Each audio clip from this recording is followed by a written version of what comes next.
Next meeting will be Thursday, November 19th at 4 o'clock. This is a virtual meeting. The meeting will be limited to 2 hours, so we will be ending at 6 o'clock. I'd like to first start by swearing in staff. All staff, please raise your right hand.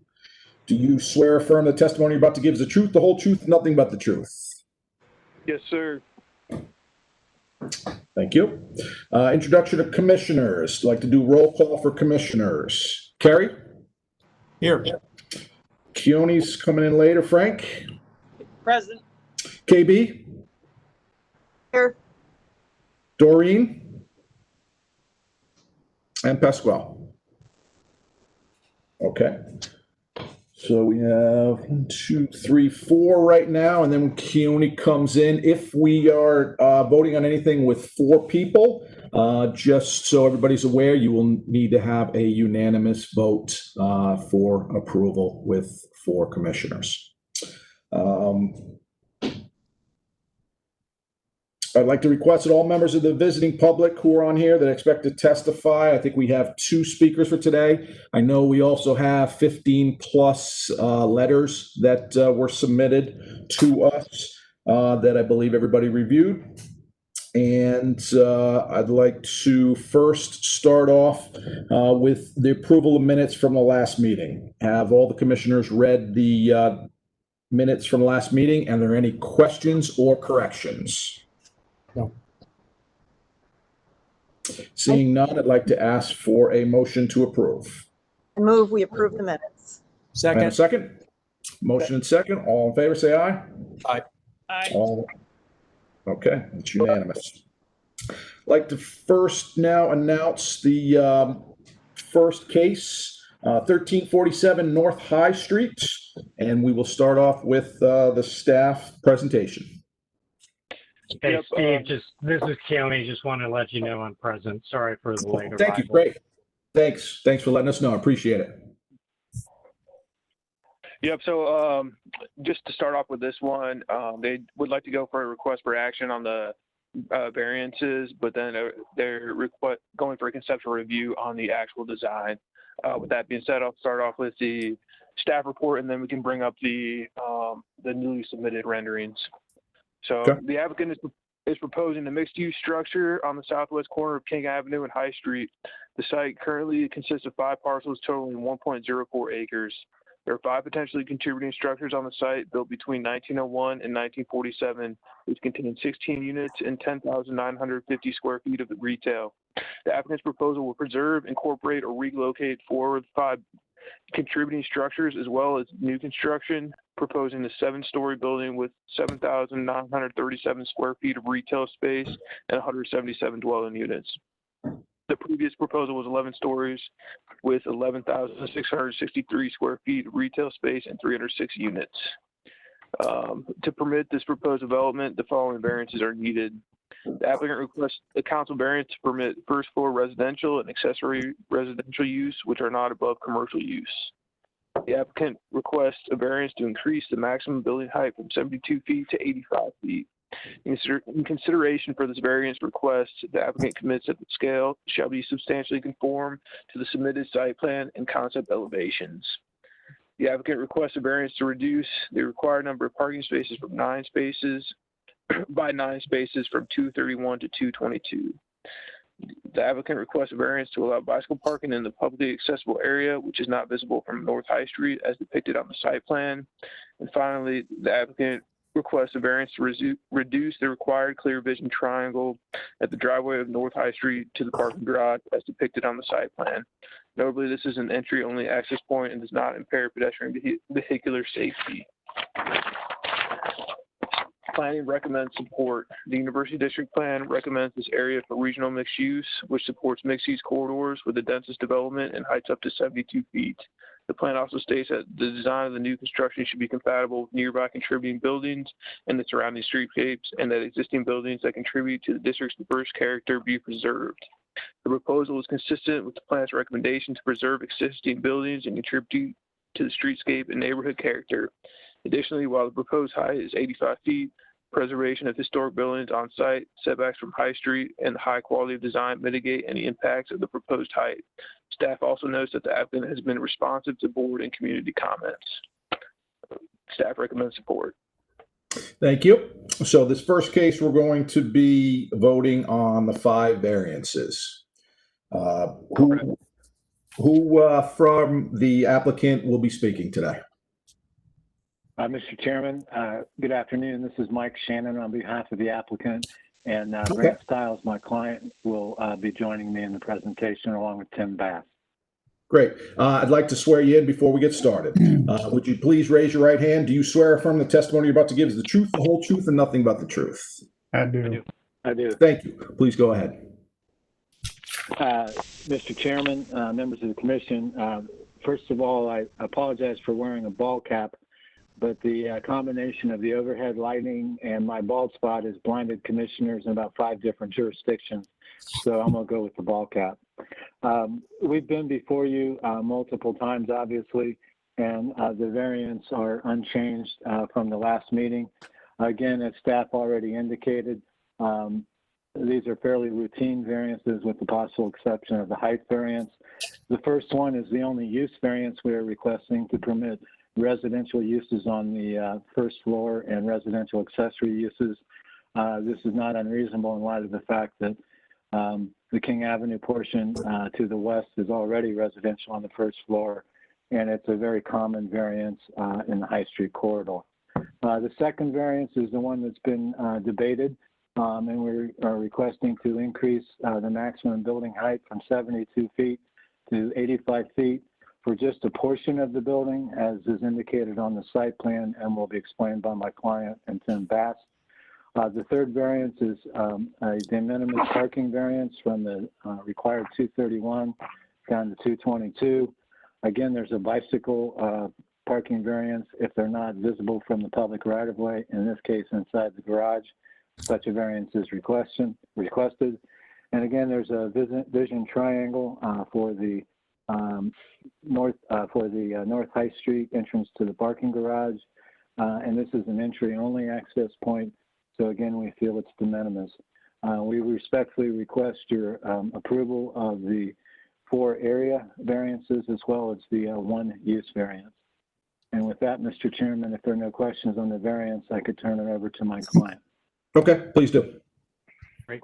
Thank you, Mike. Grant? I appreciate everybody's time tonight.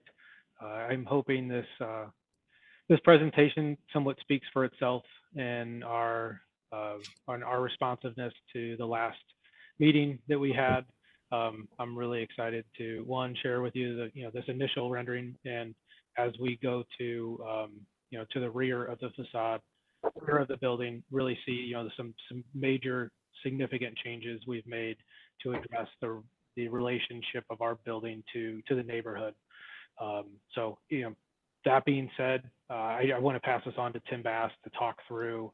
This is his brainchild. This is all Bass Studios in the sense that we studied a few concepts, and him being right across the street from his office, let me pass it on to him, and he can talk you through the rationale and the approach. Okay, thank you. And I would like to ask that we limit it to what changes that have happened since the last several times that we've met in order to keep on schedule, and because we're limited to 2 hours and we have many cases, let's keep it where what has changed since we've seen this last. Absolutely. Okay. Thank you. Appreciate you hearing us again tonight, and I'm very excited to show you this design. As far as what changed, honestly, everything. So if we could go to the next page, if whoever's got the control of if we could go to the next sheet. Mark, that's you, I think.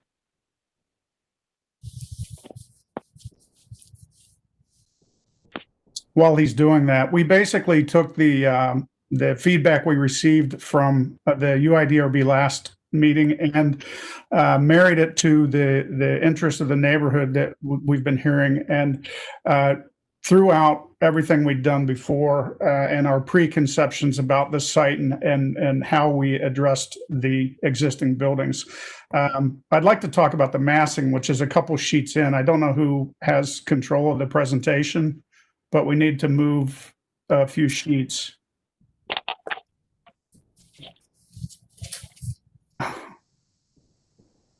Hello? Yeah, I just reached out to Mark. I'm not sure what's going on his end. Nolan, are you able to move it?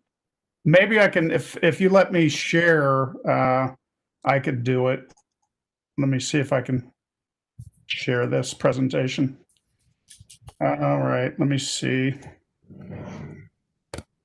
You know, he just said that his WebEx just froze on him. Okay, I think I've got it. Okay, this is, can you see There you this? Okay, Yes. that's my sheet.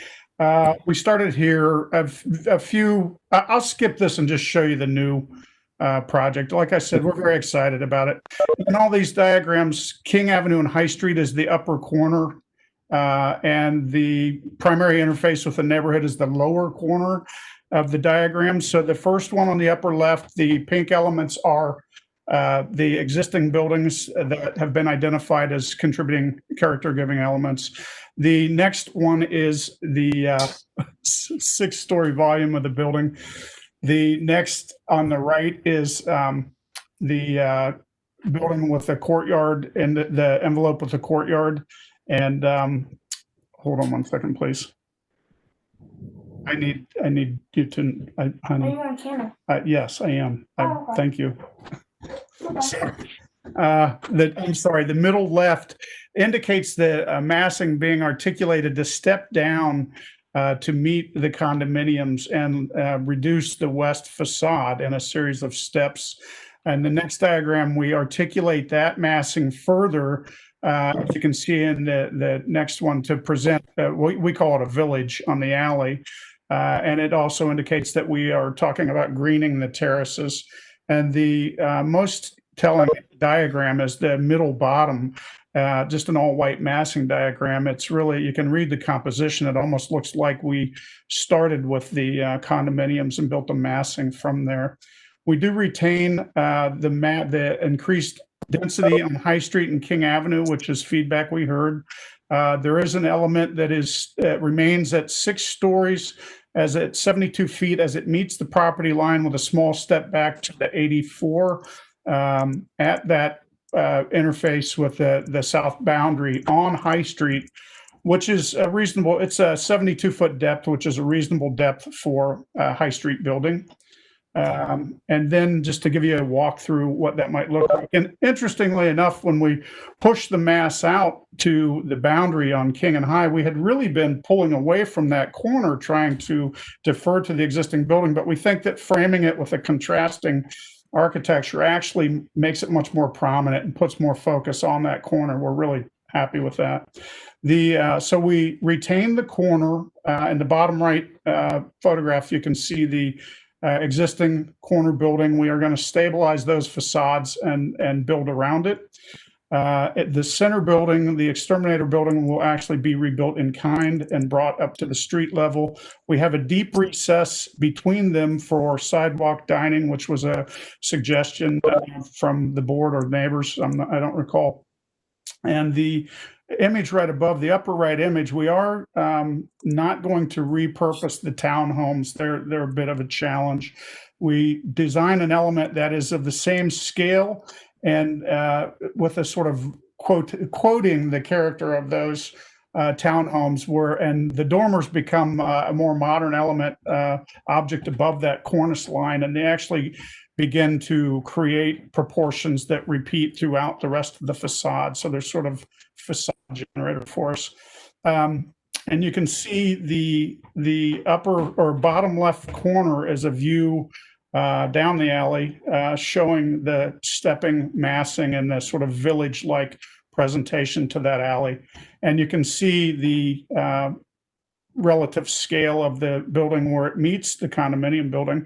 It's probably closer than this. We are at 28 feet to the deck and then 3 feet or 42 inches for parapet, give or take. And we believe this building is closer to that than the perspective we have in the drawing. And then the view north from south on High Street, which shows the High Street elements. Really, we like the idea of the sort of dancing pavilions, or the presenting a streetscape with the backdrop as a datum to read these three distinct buildings.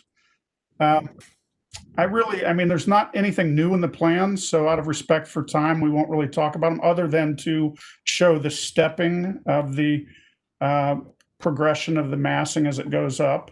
There is an amenity deck on the roof of the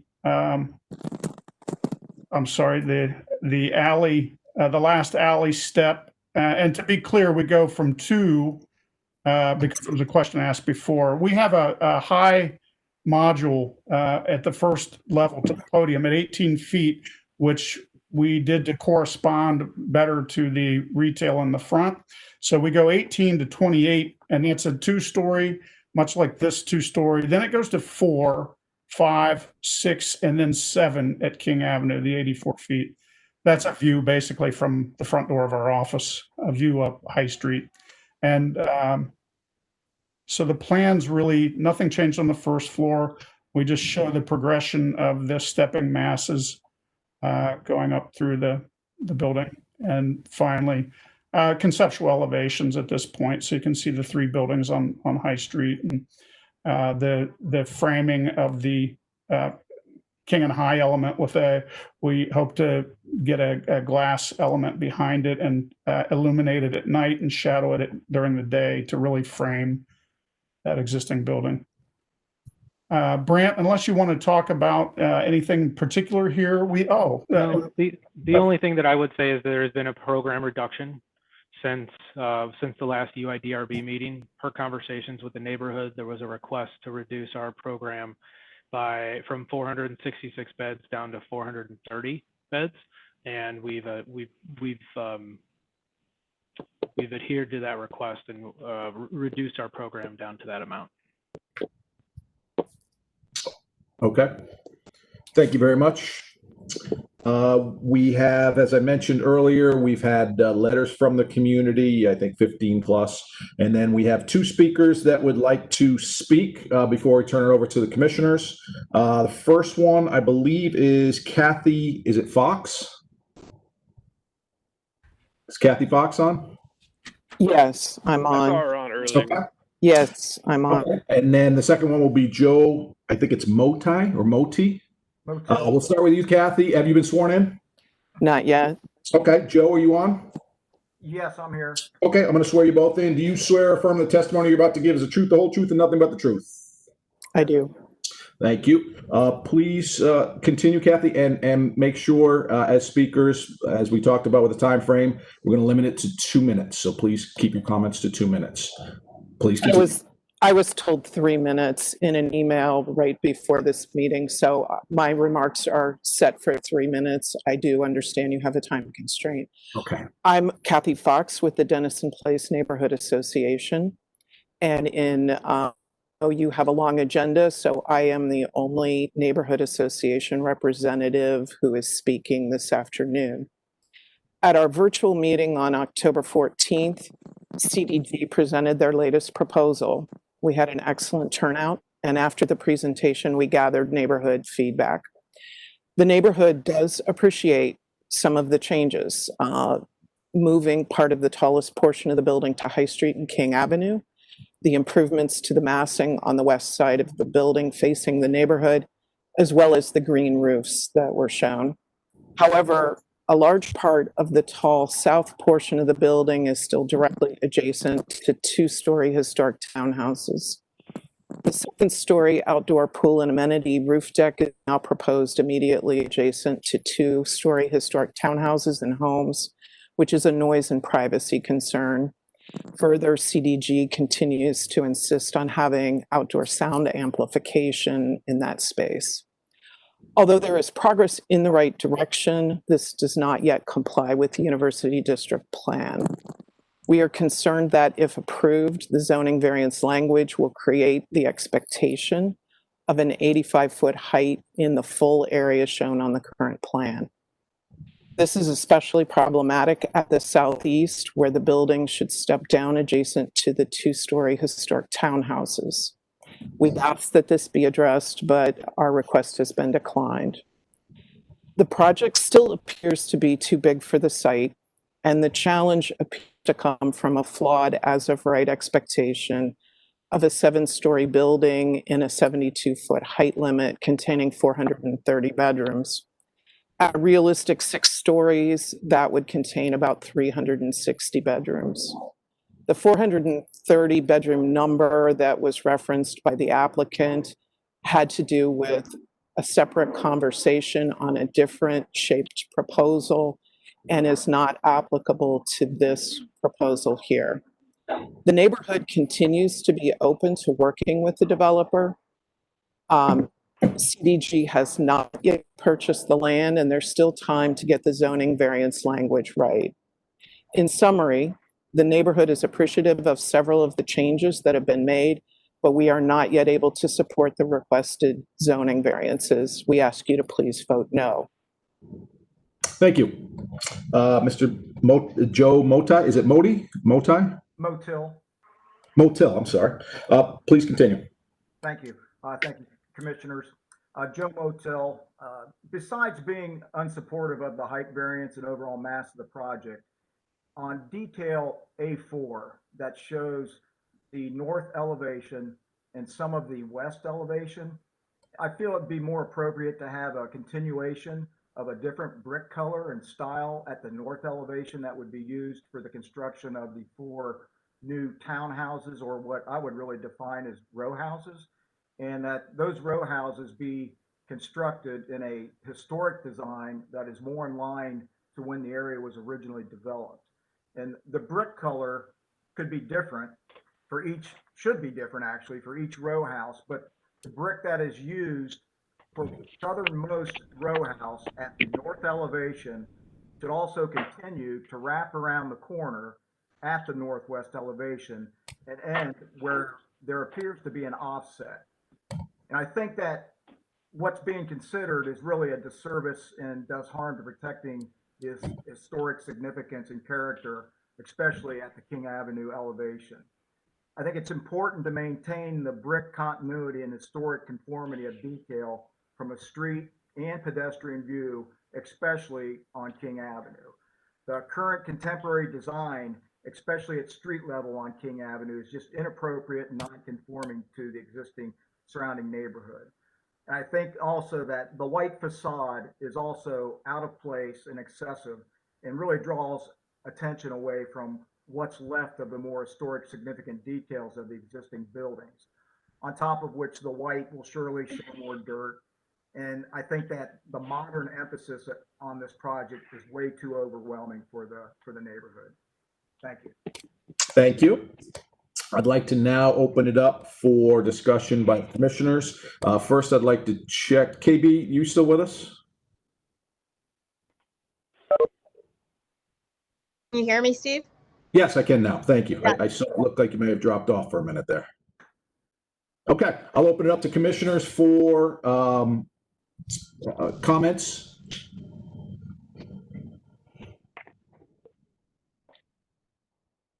Or questions. This is Kerry. I'll start out. I've got a question on your step down. So first of all, I should congratulate you in the sense that I think you have made progress. I mean, compared to where you were last time, I think that you're heading in the right direction. But as it relates to the step down off the alley, it looks like, are those, just a question, are those accessible green roofs? Because it looks like on a few of your, let me go to the right sheet.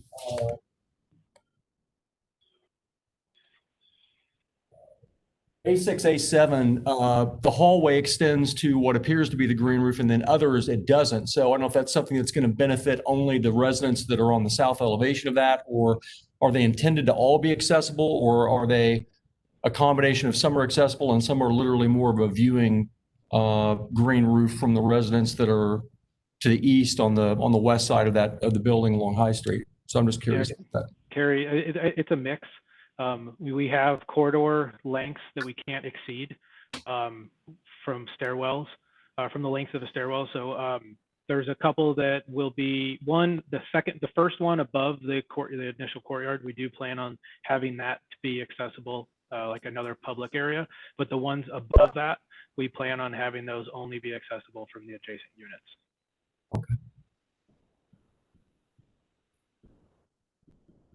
Other comments or questions?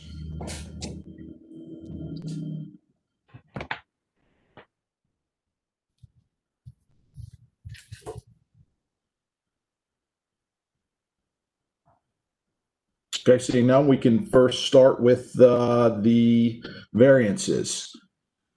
Patrick, should we do we want to do them one at a time? Sorry. Yeah, we're only voting on the variances. Is that your question? No, I know that. Do you want to do them one at a time or all together? The variances one at a time. You can do them all together. Okay. This will determine the envelope. Yeah. Okay. All right. Any other comments from commissioners on the variances? I do have a question on the height variance. So is the height variance, is it keyed into different site, or is it uniformly that you can go from 72 to 85 feet? I mean, is it a blank variance, or is it tied to different parts of the site? So the way it's written up is it in consideration for this variance request, the applicant commits that the scale shall be substantially conform to the submitted site plan and concept elevations. Okay. So they're, this is the envelope that they would be building in, if that it clarifies it for you. Okay. Any other questions? Steve, do we want to put a motion in place and then discuss it, or are we discussing it now? We can put a motion in place and then discuss it. Okay, then I move we approve the variances as submitted. Okay. Do we have a second?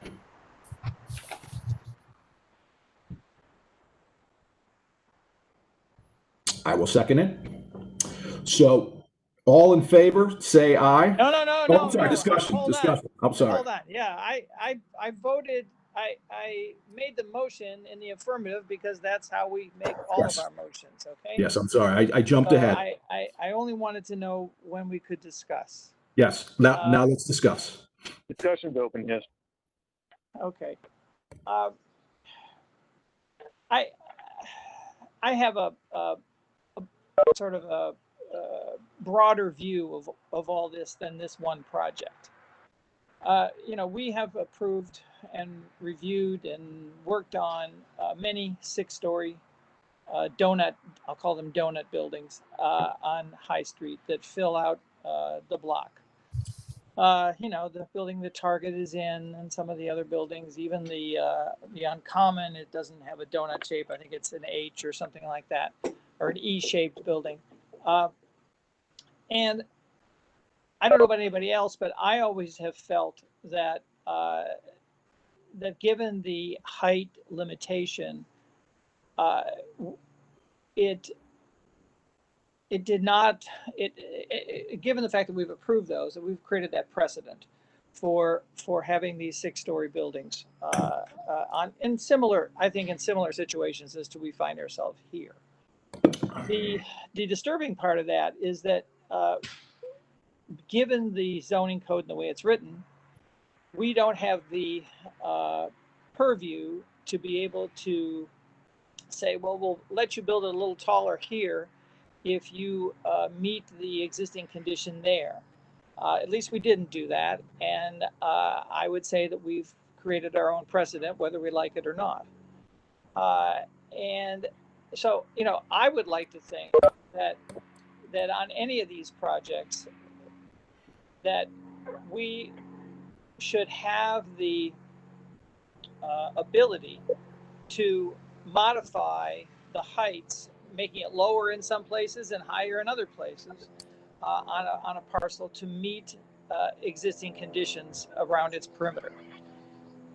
And so in this case, in this project, I'm not ready to say yes on any design and not ready to make a not ready to support a height variance that refers to the design. I would be able to support a height variance modification that that I think I've stated in the past, that if we assume that that 6 stories, 72 feet is 6 stories, that that we allow that we could allow stories above that 6 for allow above that 6 with an equal reduction of below that 6, and that would be the maximum. I would see that as the maximum. In other words, there may be site conditions that don't allow for a 100% of the 6-story bulk, but do allow for that sort of trading. Honestly, I would support a higher height variance, a 96-foot variance, another story, to provide the opportunity to have considerably lower sections on the property. But I want to be firm, I want to be clear that I see that as being the maximum. In other words, it's not guaranteeing anything once we review the building. And that's my problem with the variance as written. It's referring to this design. I would much rather this be a sort of a prototypical solution than one related to a design that we still have quite a bit of discussion on yet. And I do agree with what has been said, that I think that there has been progress on this design, and I think there are things to be worked on in this design that will get us there. But to support a variance that's based on this particular bulk and this particular configuration, I cannot support. Thank you. Keone or KB? Yeah, I mean, I would concur with what Frank said. I think he's expressed it much more eloquently than I likely would. But, I think one of the big sticking points has been the way the project meets the lower scale neighborhood. And I would agree with Frank that, High Street and the site can take height and bulk as long as it's not where it meets kind of the lower scale part of the city. So, the struggle here is to vote on a variance that references a design that, as Frank says, still has plenty of work to be done to it, that also doesn't yet adequately, I think, address the urban conditions as I see them. I think Frank has proposed a possible pathway, which is if a design is developed that adequately addresses the question of bulk and context, that it could be, it might be accompanied by support for the variances that enable that design. But as it stands now, I recognize the applicant's done work, and I appreciate that they've listened to the comments and they've tried to address the questions about bulk and impact, and I think they're headed in the right direction, but I don't think they're there yet, in my opinion. Thank you. KB? I share the concerns that my colleagues have raised. I also want to say there's some things that I appreciate about the development of the facades, which is really what we're looking at as evolution from the last time we saw it. In particular, I like the fact that they're moving more toward a modern aesthetic that tries to find some compositional harmony in itself instead of trying to look like it's an extension of the existing historic buildings. That said, I also find some resonance with the comment made by not only Joe Model, the other letters that came in, that the sort of black and white aesthetic, the materiality is not very compelling. It doesn't feel like a part of the neighborhood, but it also can be compared to some of the other white buildings that have been built up and down High Street. I think none of them have found a very strong language of architectural form to date. So I think that evolution of facade design should continue to study materiality. My concern, I share the concern that Kathy Fox raised about raising the, giving the zoning variance in this case being a precedence for other sites. For greater density, I think it really has to be designed extremely well. I haven't seen any shadow drawings. I haven't seen any drawings that show me the amount of darkness this is going to cast, and I'm particularly concerned about the alley side, given the residents are there. So at this point, I cannot support the variance. KB, they've provided those shadow drawings in previous iterations. I don't know if you've seen those. I just want to make that clear. And those were for much taller buildings. I did see those. I think they have to be done for every iteration. And so in this case, especially when we're talking about the party deck that's projecting noise and so on, that's where I'm particularly concerned about how the current shadow formation is going to impact the alley side as well as the Clark Avenue side.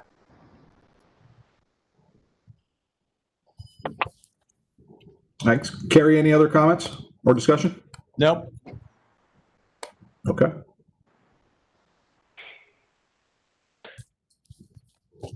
I want to suggest that, is my microphone on? Yes. I want to suggest that maybe we, if my fellow board members are willing to do it, maybe we have another business meeting where we have a fulsome design conversation with the architect to try to stem this show it and reject it, show it and reject it,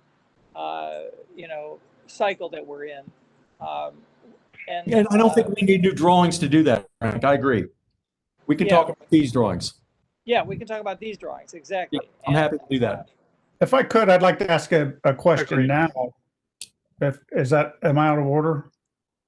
Well, let us finish our thoughts here first. Okay. If anybody else has to say something about that. But anyway, that's what I would recommend, because I do believe we're starting to get somewhere that we can talk about it, and I think we can get there. It's just that it can't happen in this sort of stop and go method. We need some time. KB, I need to draw.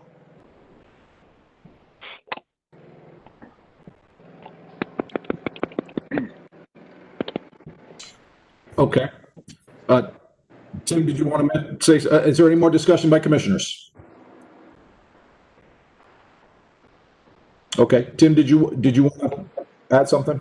I wanted to address the comments about meeting the building at the south. The two-story building is a fact. It's not an unusual fact that, if I might share again, let me get an image up. I'm sorry. The urban design is about growth and change, and the suggestion that we meet a boundary at the same mass that we encounter would suggest that High Street would always be 1 story or 2 stories, whichever building we encounter down there. The Char Bar in the North Market District is 1 story, 1.5 stories, and it sits next to a 3-story. I have an image that, I happened to be looking at something else the other day, and that it occurred to me as appropriate to this conversation. Cities grow, cities change, and Tim, at least from my standpoint, that is not what I'm suggesting at all. And I think the discussion certainly suggests why Frank's suggestion of a business meeting to have a design session is a good idea. But there is a difference between 2 to 7 stories and 2 to 4 or 5 as intermediate steps. I mean, this is like urban design 101, right? I mean, look at New York City. The Empire State Building sits on a 4-story podium. It for the longest time was the tallest building in the world. I mean, there are ways of doing it. And I think maybe I will just stress again, I think Frank is suggesting the most productive pathway to move forward with this discussion. Yeah, I think we would, Mr. Chairman, we would appreciate that, and we would welcome it. And I think it's a great process to move forward. If we could have a collaborative discussion, we would love to get your input, specific input, and then be able to take that away and come back, because the back and forth that we're doing right now isn't the most productive path. So Frank, I appreciate the suggestion, and we would 100% welcome it.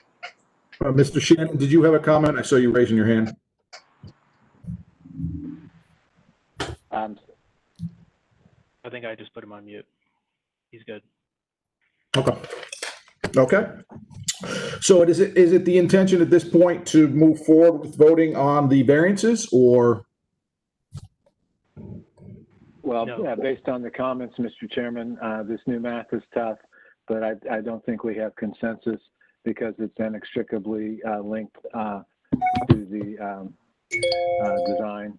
And for the reasons that Frank and Keone stated, as well as the other member of the commission, as well as KB, we'd respectfully request the opportunity for the business meeting so we can roll up our sleeves and not waste your time with a jam-packed agenda here this evening.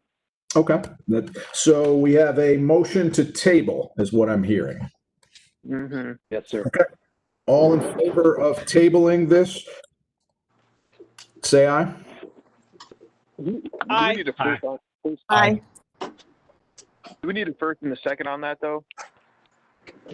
No, I'm sorry, you're right. Do we have a motion to table? Motion to table. Do we have a second? Seconded. It's motion and second. All in favor, say aye. Aye. Aye. Aye. All opposed, same sign. Aye. Motion is tabled. Second case for the conceptual review. I'm assuming that goes along with it. We just conducted the conceptual review. That's right. Okay. Just want to make sure. Okay. Thank you. The next case is 2450 North High Street, the relief. This is the applicant's proposing to remove 3 existing awnings and install a white LED illuminated channel letter sign on the brick facade. The logo letters feature black aluminum channels with white acrylic 1-inch black trim caps. The applicant is presenting 2 options for approval, one with 16-inch letters and one with letters at 24 inches. They would like to have the larger approved. Staff recommends conditional approval. The University District Plan recommends that sign graphics be between 8 and 16 inches. The larger proposal exceeds plan recommendations, and therefore staff recommends that the letter height be reduced to between 8 and 16 inches. Staff recommends conditional approval, letters be between 8 and 16 inches, and center graphics on the building between the 2 doors. Thank you, Patrick. Do we have the applicants here? Yes. Would you state your name for the record? Oliver Holtzberry. Do you swear or affirm, can you raise your right hand? Do you swear or affirm that the testimony you're about to give is the truth, the whole truth, and nothing but the truth? Yes, I do. Please continue. Yeah, so last time, basically, we just said it was too big. We had the biggest letters in the logo at 42 inches high. And I do think that was a little excessive. He wants us to come down to 16 inches with the height. We thought when we proposed that on the building, because they do have this entire building now, that just looked very small. So we proposed a second one at 24 inches that we thought was appropriate there. And that's what we're hoping to get approved tonight. But we put 2 in front of you just to look at it. So that's all I have. Okay, thank you. I don't have any requests to speak. Do we have anybody from the visiting public that wishes to speak on this case? No, sir. Okay, thank you. I will turn it over to the commissioners for questions and comments. I mean, this is Keone. I would agree that 24 inches, looking at the 2 versions, that the 24-inch high one makes a lot more sense. I would be, personally, I'm good with the 24 inches. Okay, thank you. Any other comments or questions? And that's the one we're looking at right now? Yes. It is. Yeah, let's show the other one for comparison. It's the second page in the submittal. Whew.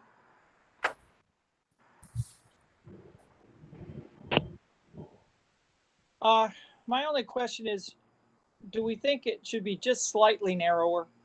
The fact that the logo is not centered on that pilaster is very disturbing to me. Yeah, I mean, it's so close. yeah, I was thinking the exact same thing, Carrie. That is totally reasonable. you know, I think if it was just a little bit narrower such that it fit between the outside edges of those piers. Okay. Other comments or questions? I mean, I'm good with that. I think if we're on agreement, I do a motion, basically submit for staff approval. I second the motion. Okay. That was a motion and a second. Do we have any other comments? Just let me be clear, just so that staff's got the language. I move to submit the application with the following conditions. The overall size of the sign shall be reduced such that the logo of the cross and the marijuana leaf be centered directly above the pilaster. And this change can be made by the applicant and be submitted to staff for approval. Okay, that was a motion again, and does the second still stand? Yes. Second. Okay. The motion and second. All in favor, say aye. Aye. Aye. All right, thank you. Opposed, same sign. Aye. All opposed, same sign. Motion is unanimous and approved. Thank you. Thank you. All right. Next case. Next one is 1614 North High Street. The applicant is proposing to install a double-sided blade sign and a script sign on an existing storefront. The sign will use existing bracket fixtures 8 feet above ground that have been pre-drilled in the wall from the previous occupant. All lettering will be smaller than 4 inches tall, and the blade sign is 4.67 square feet in size. Staff recommends approval. The University District Plan recommends that blade signs be smaller than 6 square feet. Lettering be between 4 and 10 inches, and 10 feet should be maintained between grade and the bottom of the sign. The proposal includes lettering smaller than 4 inches, but it is appropriate based on the overall design of the blade sign. Further, staff notes the primary signage is located on the wall and is consistent with the plan's guidelines. Staff also supports the sign height since it's using existing bracket mounts. Staff recommends approval.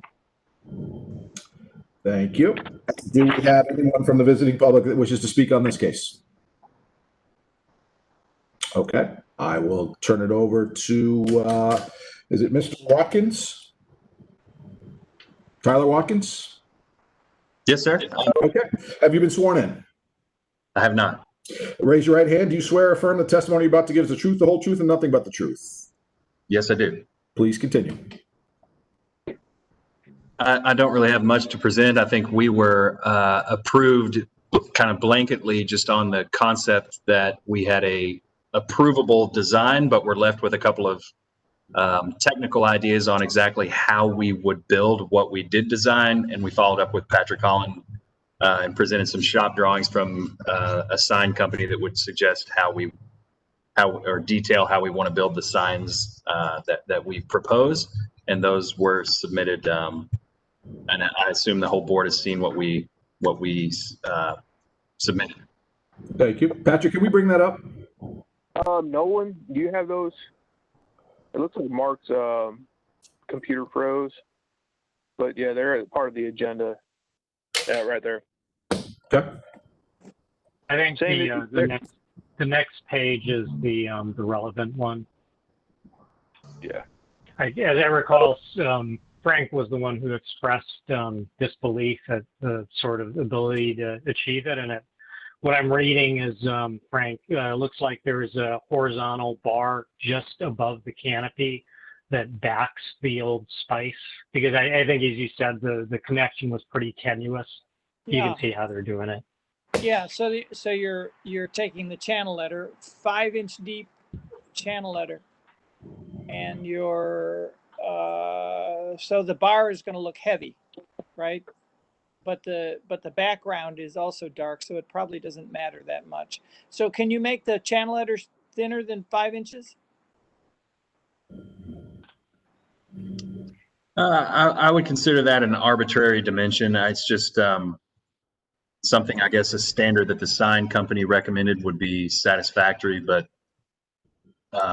additionally, I think there's no reason why we couldn't meet whatever expectation you're saying thinness would substantiate. Well, I think you're going to have a problem because of the fineness of the type, when you look at it obliquely with that amount of thickness, it will tend to mush together. I don't know if you know what I'm talking about. Yeah, I and I can sympathize with that. So maybe if you could do a 3-inch Frank, you mean cabinet. given how thin the script is, like the sort of backwards curve on the L, the Yeah. old, it's like if it's 5 inches thick, it's going to be clunky. Yeah, when you look at it obliquely, that's why I was hoping for maybe 3 inches. I mean, even that's a lot, but it has to be possible to manufacture. You think you can do 3? Yeah, again, I would consider that depth an arbitrary dimension for us. It's just whatever the manufacturer would suggest, and we can certainly reinforce a dimension that you guys tell us has to be. Okay. All right. Okay. Any other comments or questions from commissioners? Just one. This is Carrie. So if you look at the blade sign, or to scribe a center line on that right vertical stone, it looks like it's set a little bit to the right of the center. I mean, can that thing scoot over just a little bit? Because it's so close. It seems like it ought to be centered on that stone. All I can say is that proposed conceptual image that we're all looking at is an artist's rendition, and the blade sign that we're going to hang this on is currently fastened to the building. We're not going to fasten anything new. It's just. Okay, so that's an existing mounting. That's okay. Okay. Yes, sir. Okay. Other questions or comments? Do we have a motion? I move we approve the sign of the application as submitted with the following condition: that the channel letter Old Spice graphic be a maximum of 3 inches deep. And I believe that's it. Okay. Do we have a second? Seconded. That's a motion in 2 seconds. All in favor, say aye. Aye. Aye. Aye. All opposed, same sign? Aye. Was that an aye for or against? Kim? 4. 4. Okay. That's unanimous approval. Thank you very much, Mr. Watkins. All right, on to the next. This is currently at the intersection of 15th and High. This project has appeared before the board multiple times since 2015 for variances, rezonings, and conceptual reviews. Updates to the latest proposals include a shared service yard, the revised layout in response to the City Building Department and the State of Ohio Board of Appeals injunction approval requirements. The Southwest Vestibule perforated metal panel has emitted perforations and introduced an integrated /recess monitor to address WOSU recent rebranding efforts. The South facade emitted doors from the community studio after the South Terrace and community studios because doors prevented the ability to maintain acoustical control of the interior space to align with the programming requirements. Additionally, they have signage, which has been added, a blade sign to the northwest corner of the building to address pedestrian traffic along Pearl Street, and shop drawings from the previously approved Southwest blade sign are provided to assist with future signage permit submission requirements. And on the South Plaza and Community Terrace, the revised layout is to respond to the current facility programming requirements. Staff defers to the Commission on modifications to existing building because it has been previously approved by the board. That being said, staff recommends approval. All right, thank you. Do we have, and just for clarity, it looks like we have 2 different cases. The first one on the same building, but the first one is the exterior building alterations and the second one signage? Correct. So yeah, I just broke those up, and so the signage could be approved as a separate case. If you guys wanted to have maybe conditions on that or had any additional discussion regarding that, and then you could move forward with the other changes if needed or if wanted. Okay. All right, so the first one we're going to discuss is the exterior building alterations. Who will be speaking for Campus Partners? Sean, first of all, yeah, go ahead. Go ahead, Patrick. Okay. Everyone is Sean going to be Conyers, Aaron Prosser, and Chris Krimbrel. Okay. Would you all raise your right hands? Do you swear or affirm the testimony you're about to give is the truth, the whole truth, and nothing but the truth? You got it. Thank you very much. Please continue. Perfect. So Patrick, I wanted to make sure that Chris Myers was in there too as well. So that's all. So apologize for that one. Okay, Chris Myers, yeah. No problem. It's no problem at all. So thank you so much, Commissioner. We truly appreciate, obviously, you taking some time this evening. We've probably been in front of you since I think it was November of 2018, so it's kind of been a while. Obviously, we've made some great progress, a lot of activity over in the site, and today we are basically bringing back just a couple of revisions. And those revisions are basically from a series of refinements. Number one is more refinements based upon program kind of refinements or requirements as the building and its complexities in the interior start to continue to kind of, evolve. There are certain things that the architecture needed to respond to, and that's interior-wise as well as a little bit of the architecture in the interior. The next one is we've been collaborating very successfully and heavily with the City of Columbus in terms of building department reviews, and that includes some adjudication recently because of some complexities associated with the shared service yard component. So those are kind of the big items today in terms of, I should say, refinements and trying to be responsive to those two entities that we are kind of bringing back a series of revisions for you today. The first one that we want to touch on is the shared service yard component. I'm going to just kind of go through the listing kind of in order as they appear on your agenda. Patrick and Nolan, do you want me to, since the gentleman's screen has froze up, do you want me to share PDFs or do something of that nature? Yeah, that'll work. Go ahead and do that. Unless I'm Nolan, gonna see if I can. I have it ready and pulled up if you need me to do that. Say that one more time. Yeah, Nolan, you can do that. Okay, perfect. That'd be awesome.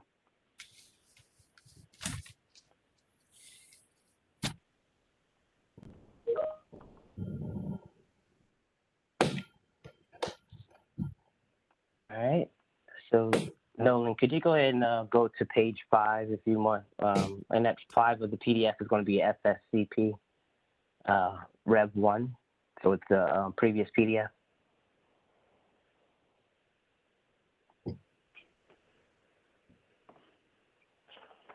Yes, sir. Page 5. Perfect. And then I would just zoom in. And it may be easier. Right. Perfect. I think what I'm going to do, Nolan, is if you don't mind, I'm going to go ahead and share my screen. So it may be a little bit easier to talk through these, if that's okay. Yeah, that's fine. Okay, perfect.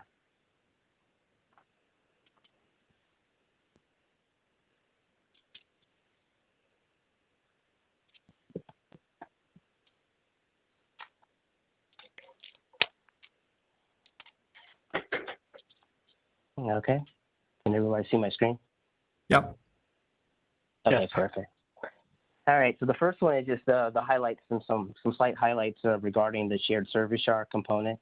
And so previously, this area here is currently slated for, it has both trash as well as a shared generator. The item for the shared generator in our conversations with City of Columbus and the Columbus Fire, what they did is they added a slight CMU condition here that separated trash from the generator component. And so in working through some of the clearances and such in that area, pretty much that is the condition. It's very, very minor in terms of just some adjustments and working through those clearances. I think before we had the generator was going to sort of speak to the rear in this orientation, and we had the trash to the front. And so right now, what we've done is just internally, we've adjusted the layout. There's no exterior material changes. It's just some slight clearance changes and some changes in the internal layout workings of that component itself. And it looks like the whole thing is screened from the alley. That is correct. Still the same components. We did work on with the city in terms of some fall protection compliance and things of that nature, but it's still pretty much in concert of what we had previously shown the commission. And I can kind of go back to quickly. Sean, you also have the renderings and available to you at the bottom of this PDF that shows the enclosure. Yes, yeah. So this right on my screen now is the previous enclosure extents and layout. The geometry is slightly skewed or changed. This is 90 to the back of the WSU building to the rear. But you can see that the generator and its orientation with the trash and recycling conceptually in November is just slightly different.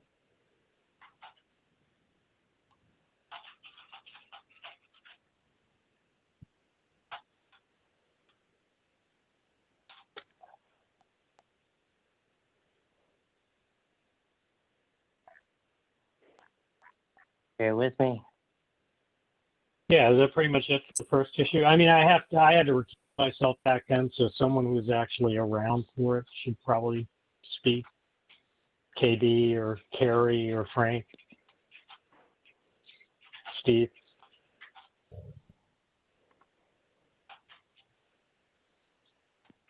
All right. Now I can move on if there's no comments on that particular item. You guys just let me know. Yeah, why don't you just go ahead and do the presentation, then we'll open it up to commissioners for questions. Okay, no problem at all. The next item is the building modifications themselves. The building modifications, the first one is I'm going to move to the south facade, which is here in the community terrace. So we're going to call the South Plaza and the community studio. The community studio kind of is a performance space, has a lot of acoustical control requirements associated with it. And we had a series of doors. We had 2 man doors here that actually allowed you to communicate from the community studio directly out to what we're going to call the community terrace to the south.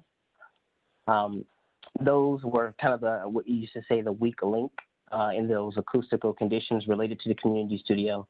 So those doors have been omitted in order to maintain the internal program requirements for the community studio itself.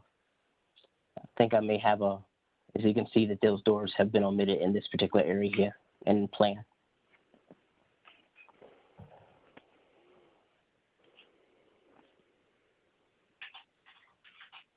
I'm just going to bring up quickly. PDFs are moving a little bit slower. Apologize for this.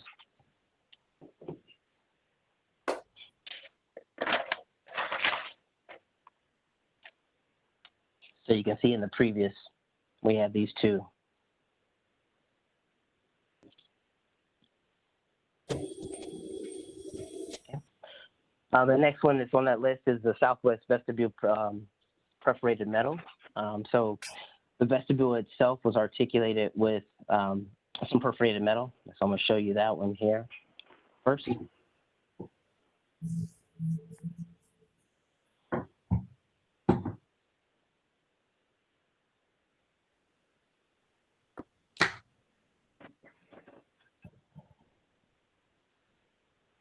So if you recall, we had some perforated metal patterning that was on the metal panel for the vestibule itself that was backlit and had the WSU kind of logo that was backlit.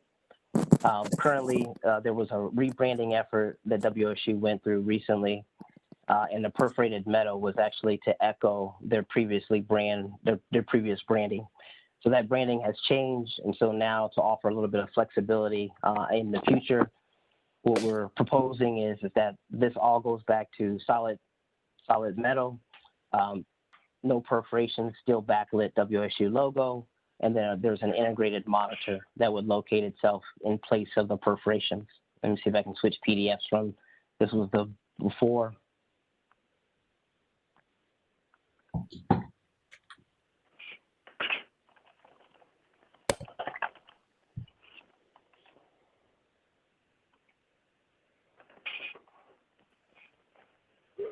And so you will see now, still the backlit, same composition, the backlit logo.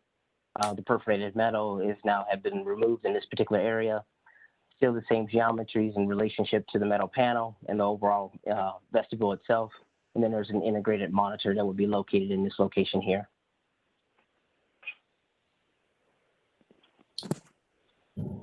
Move on to the South Plaza. Move on to the South Plaza. I'm going to skip the signage since the signage is another series of PDFs. So I apologize. So bear with me for 1 second.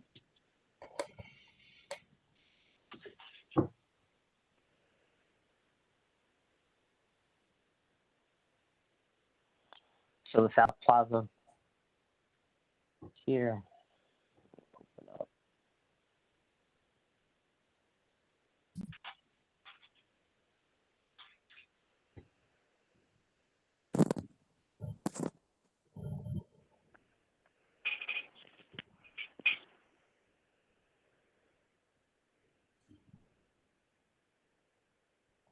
So previously, the geometries associated with the South Plaza, this is the previous approval.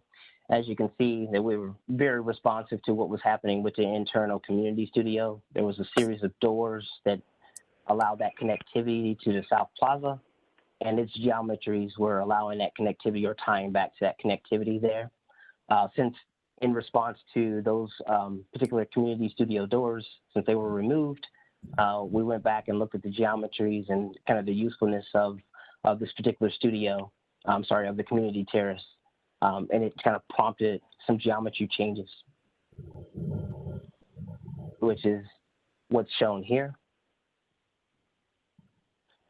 Still the same hardscape, still the same landscape elements, all the same, but just responding to the community studio omission of those doors.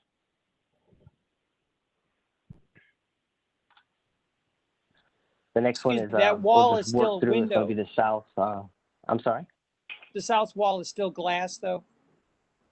Yes, sir. South wall is still glass. Right. No changes in terms of it. Yeah, it's just only those doors are being removed, sir. All right. Thank you. No problem. I'm going to go switch over to. Well, Patrick, since that's another agenda item, do you want to move on to the signage later, or do you want me to go ahead and propose or show the signage as part of this now? We'll save the signage for another one because they're going to be two separate votes. Yep. Unless the board wants to see it, but yeah, I think it'd be easier to save it. Yeah, I agree. Let's go ahead and stick to the exterior building. Okay. Well, that's the revisions. That's all of the revisions. Again, like we said, they were very minor, but we wanted this opportunity to at least kind of bring them back to the board and share those and engage in that collaborative kind of conversation like we had before. Okay, thank you. Any other comments from Canvas Partners? I think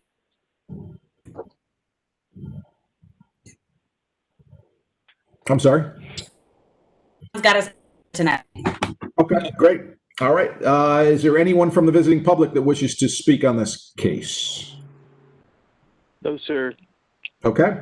I'll turn it over to commissioners for questions and comments.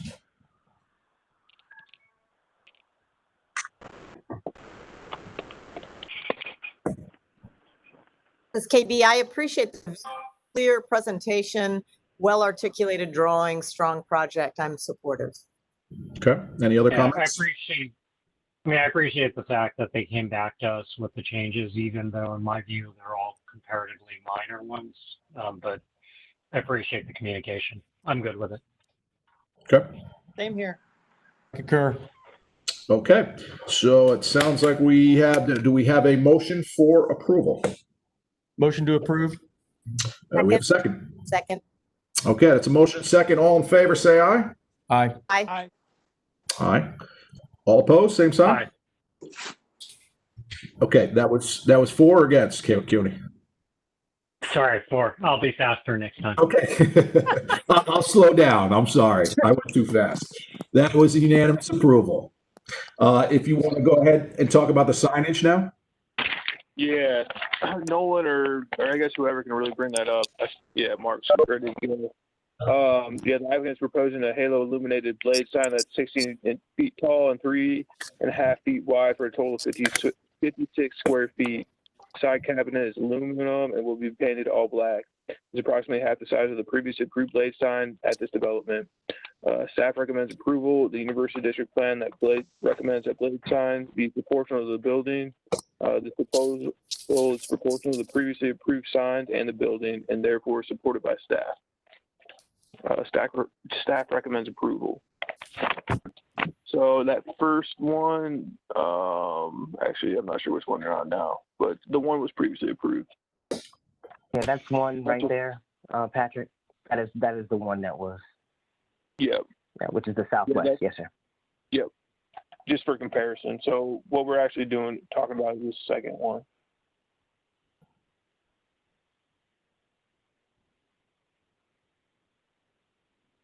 Okay. Any comments from the applicants? Yes, sir. So the first one, which is showing up on your screen now, that's definitely the one to the southwest that was part of the previous approval. If the gentleman could go ahead and advance maybe to sign 2. Yes, thank you. Sign 2 is actually at the northwest corner of the proposed facility in order to try to help some of the connectivity to parking and the pedestrian way coming from the north and to address the Pearl Alley. So it kind of poses itself as kind of a smaller cousin to the sign to the southwest.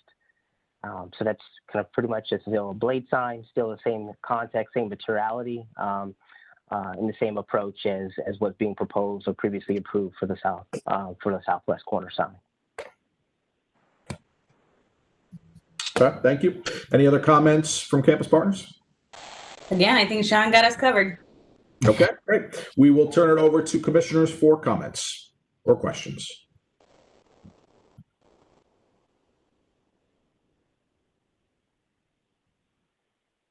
I'm just curious about the change in color. Because somebody talk about the white, red, and blue? The change, in terms of the color, okay, no problem. The lighting condition. So with WSU, and kind of they wanted a little bit of flexibility of being able to program those light fixtures or program I should say their W and the O and the S and the U to collaborate to any events and things of that nature that actually may be happening. And so not necessarily each individual letter will be articulated different, but they did have that flexibility of being able to articulate the sign and change the sign to better represent any events or things of that nature that are actually occurring that day. Okay, so we could imagine that the letters could all be red, the letters could all be blue, they could be any variation of that? Yes, ma'am, that is correct. Okay, thank you. And green. In other words, I'm looking at the WSU logo. It's red, green, and blue. So is it any color of the rainbow, or is it those 3 colors? It's any color of the rainbow. Yes, sir. Okay, I think that's and that better. was the intent. Yeah. Yes, sir. I think that's better. And Frank, that was the intent to try to kind of. They still have that variation in brand in terms of the color, depending on what highlight of whether it be the broadcast, the TV, etc. So yes, sir. Yeah. No, I think it's a nice look. Hey, Frank, question for you. What do you think of the angle mounting to the corner of the building? See how the escutcheon turns the corner and the anchor bolts are exposed? Yeah. Can I see the? Oh, I see it. Yeah. You're doing it that way because you can't get it. You can't get to any structural anchor. This is a new building, though, right? Yeah, Frank, you are on it. I love it. You and Keone, that's awesome. So in this, you are correct. It's definitely a new building. The interesting thing is this particular building, the way it has a really, really large cavity, and a lot of that brick cavity is roughly 4 inches at times. And the reason it's 4 inches is, if you guys recall, we did a lot of brick relief on the east and the north elevations in order to try to, articulate the building that was very very plain. So we have our filled brick is ±4, and then we have some really deep recesses, which are +2. And it gave us that freedom to allow us to kind of meet some of the conditions that you guys wanted on the elevations. So the caveat to that is it proposes some serious challenges for this particular sign. And so that's exactly what we did is we kind of allowed ourselves to kind of cut the corner to help us structurally to support the sign. And you're going to support a sign like this on one width of brick? And actually, yes, we've done some calculations, sir, and we have the ability. Is a series of attachments over the length, meaning the vertical of the mounting bracket that are every I think 12 inches on center, that will actually allow us to support this. So yes, sir. Yeah, it is ugly though. I mean, I hate to see you take a new building and do this. There's no way to get some structural, elements stuck out from the steel from behind, such that you can weld onto it, like a weld plate or something that came from the back and was on the same surface as the brick, and then you could weld this onto it or something? We definitely were able to do it on the front, given where this sign is located to be more pedestrian oriented, just based upon the Florida floors that are here. We don't really have an opportunity to pick the sign up twice, meaning, our Florida floors are so tall. So we would be able to pick it up once, but we wouldn't be able to pick it up twice, unfortunately. Well, but I assume there's a column on that corner, is there not? It's pretty deceiving. In order for the architecture, the column is not there actually. Our Florida floors, our columns are not necessarily consistent with the language of the exterior, and it's based upon more so responding to programming inside. So there's no column there, unfortunately. The floor slabs kind of cantilever out. You got any ideas, Keone? I'm looking at their drawings. Oh, I see. Yeah, I see what Sean's talking about. Couldn't you just pull it off the corner, Sean, so you're in line with column line A1? I mean, it would take it off the corner, but not significantly so that it wouldn't be visible. I mean, it's not a huge deal. It's just a little clunky, and partly as a matter of precedent, we've been pretty tough on small business owners with regard to how they anchor a building, particularly with things like exposed anchors. So I feel like, in fairness to other applicants, we got to have the same amount of consistency. Can you paint the brackets the color of the brick?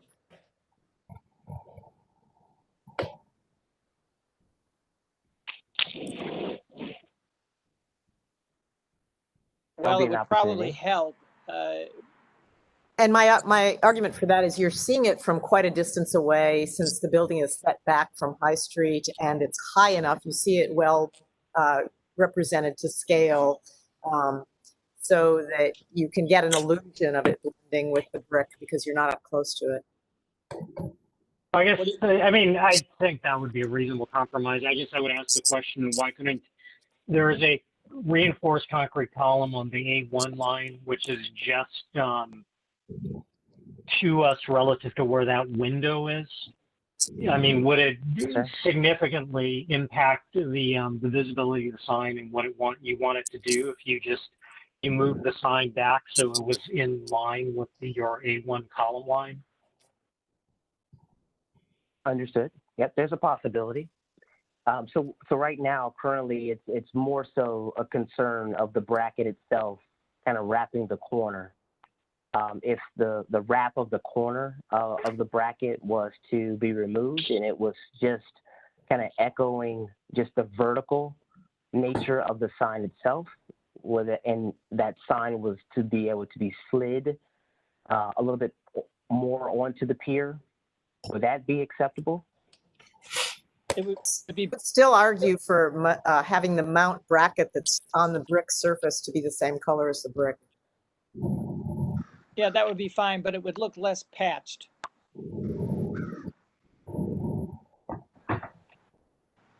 I think to respond to KB, I completely understand, that approach, and that is very helpful.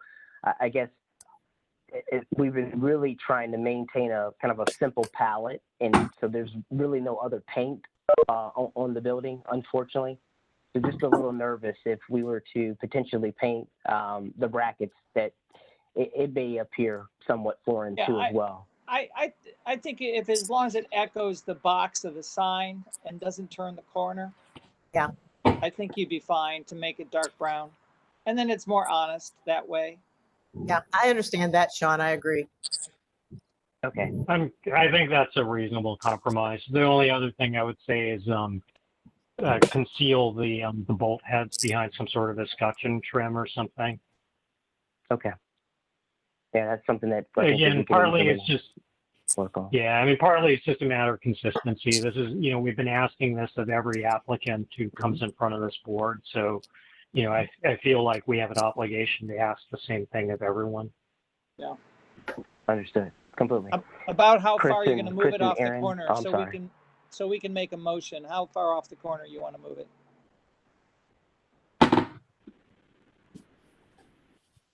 I would say probably a foot. Okay. Maybe 2 at the most, in the range between 1 and 2, so that way we can get some connectivity back to structure possibly. Perfect. Any other comments or questions? Do we have a motion to approve? Okay, I move we approve the application with the following condition, that the sign be located off the corner to what direction that would be? East? South. South? I'm sorry. Move it Yes, sir. south Yes, sir. between 12 and 24 inches, and that the escutcheon plate match roughly the geometry of the sign, and that it have all of its fasteners covered, and the entire structure of the sign, including the plate, would be one color to match the sign face. That's a motion. Do we have a second? Seconded. Any further discussion? All in favor, say aye. Aye. Aye. Aye. All opposed, same sign. Motion is approved unanimously. Thank you. Thank you so much for tonight. Thank you, Sean. Thank you, everyone. All right, next up we have 116 East 15th Avenue. The applicant is proposing to construct a third floor addition to an existing flat roof structure. The window trim and roof and finish will match the existing.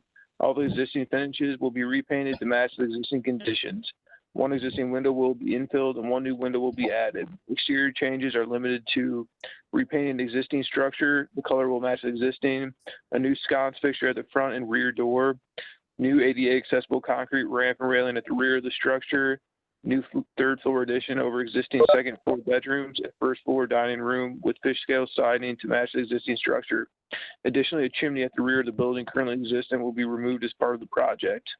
Staff recommends approval. The University District Plan recommends that additions be compatible with nearby housing, and building materials should be used to provide visual interest and texture to a building. Furthermore, the addition is to the rear of the existing structure and will not impact character defining features. Staff recommends approval.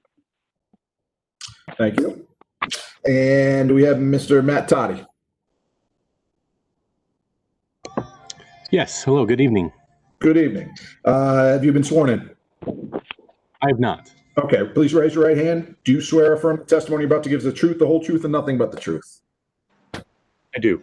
All right. Please continue with your presentation.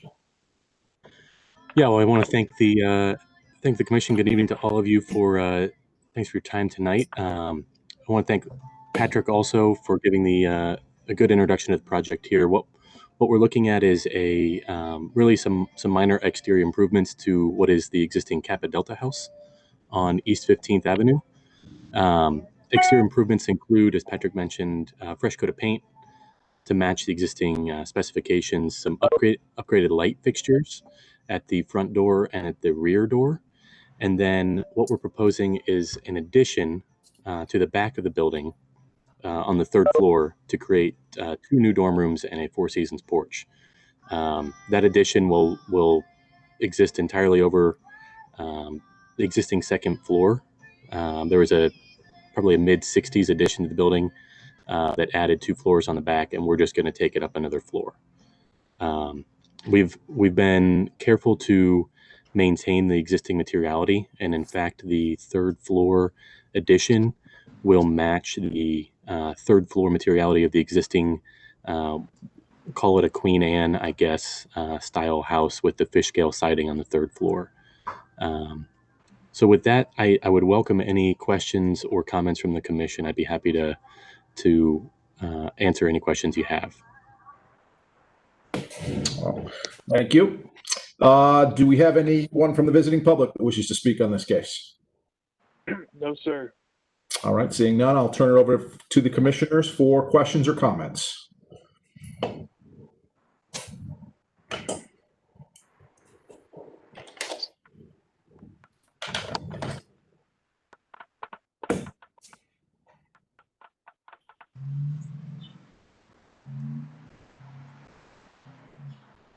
I have a question of staff. Does this change anything with regard to allowable square footage or allowable density on the site? No, they don't need any variances regarding that. Okay. Any other questions?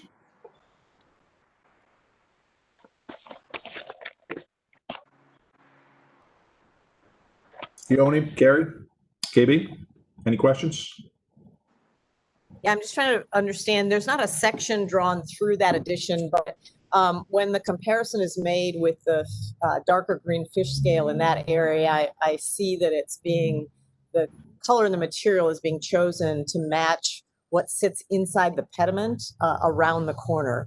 So I appreciate from a design standpoint the attempt to have that continuity.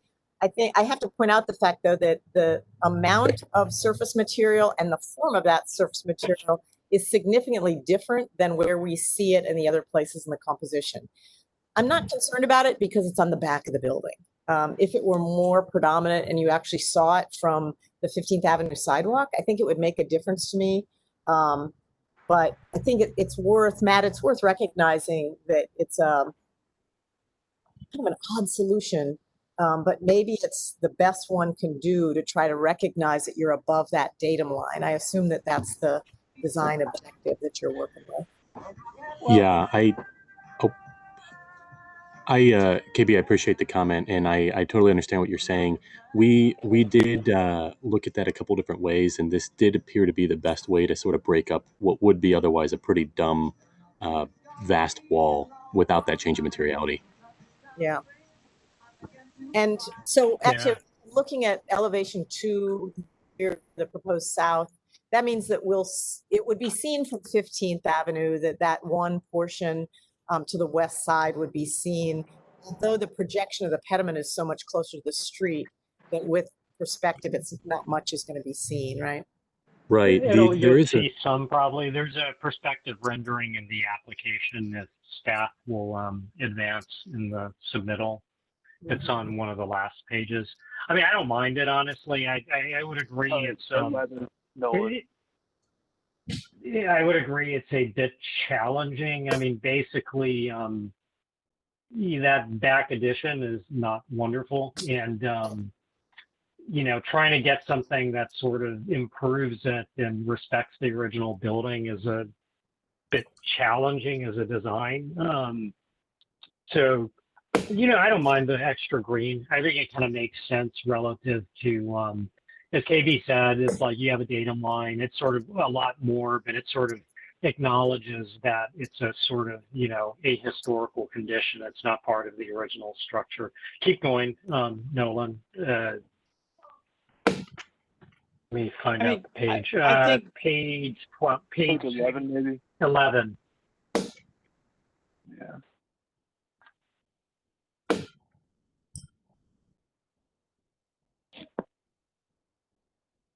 Light fixture. There you go. Yep. I mean, actually, I mean, personally, I sort of like it better from this angle. I too. I agree. Yeah, it's way better. And is there a handrail on the ramp? Yes, there is a handrail on the new ramp that would, our proposal is to match this existing, the one on the front balcony there. I see. So is that metal, the black metal It is. It's yeah. The existing, I believe, is a wrought iron. wrought iron? Yeah, I don't see anything that's problematic. I think it's been carefully and thoughtfully done as well as you can given the conditions. I can make a motion to approve. Any further discussion? We have a motion on the table. Do we have a second? Seconded. That's a motion and a second. Any further discussion? Seeing none. All in favor, say aye. Aye. Aye. Aye. Aye. Aye. That is unanimous approval. Thank you very much. Thank you to the commission. Appreciate your time. Next case, Patrick. Thank you. Yes, this is 93 East 15th Avenue. The applicant is proposing to improve the structure to make it more appealing and address maintenance issues with the concrete patio. The applicant is proposing to remove the round entry piece and replacing it with a square entry piece, shrinking the width of the front steps, removing part of the patio walls, and resurfacing the patio. Additionally, new trim will be placed on the north side of the first window, back on the east and west sides. Staff does not recommend approval. The University District Plan recommends that building owners rehabilitate and conserve historic buildings and its architectural elements in the university area, and that additions to historic buildings should be complementary while not detracting from the building's essential character. Additionally, staff consulted with the historic preservation staff for the appropriateness of the proposal. Staff recommends do not approve. Thank you. Who will be speaking? Is Brad on the line? He was earlier. Yes, I'm here. Can you hear me? Yep. Please raise your right hand. I'd like to swear you in. Do you swear or affirm the testimony you're about to give is the truth, the whole truth, and nothing but the truth? Yes. Thank you. Please continue with your presentation. A quick question for Patrick. When he talked to historic preservation folks, is there anything in particular that they said with regard to my design and not meeting the intent of maintaining historic precedents? Yeah, they thought it'd be okay, honestly, but they thought that it was, and I apologize if I get the styles wrong, but more Greek revival instead of I apologize, I don't know what the other style is, but they thought it'd be more appropriate to reincorporate some of the columns that they are previously, that are currently there in this style. And that's one opinion, but that's what I base my staff report off of. But that's why we're before the board. They're more than welcome to have a different opinion than my own. Oh yeah, absolutely. I just wanted to get a little background as to what in particular they said. I know they have a wealth of knowledge as far as the street and history of. They didn't say it was like a bad design per se. They just thought it wasn't in harmony with historic preservation, and this being a historic building or a contributing building, that's where I was going with. Okay, no, that makes sense. So as was stated previously, the intent of this design is to take off that existing half circle canopy with the round columns. It's difficult to maintain. Can we see the existing? What's that? Can we see a picture of the existing? You can kind of see, Frank, it's a little bit obscured, but I'm looking at it right. Yeah, No, I'm doing I the don't same. It's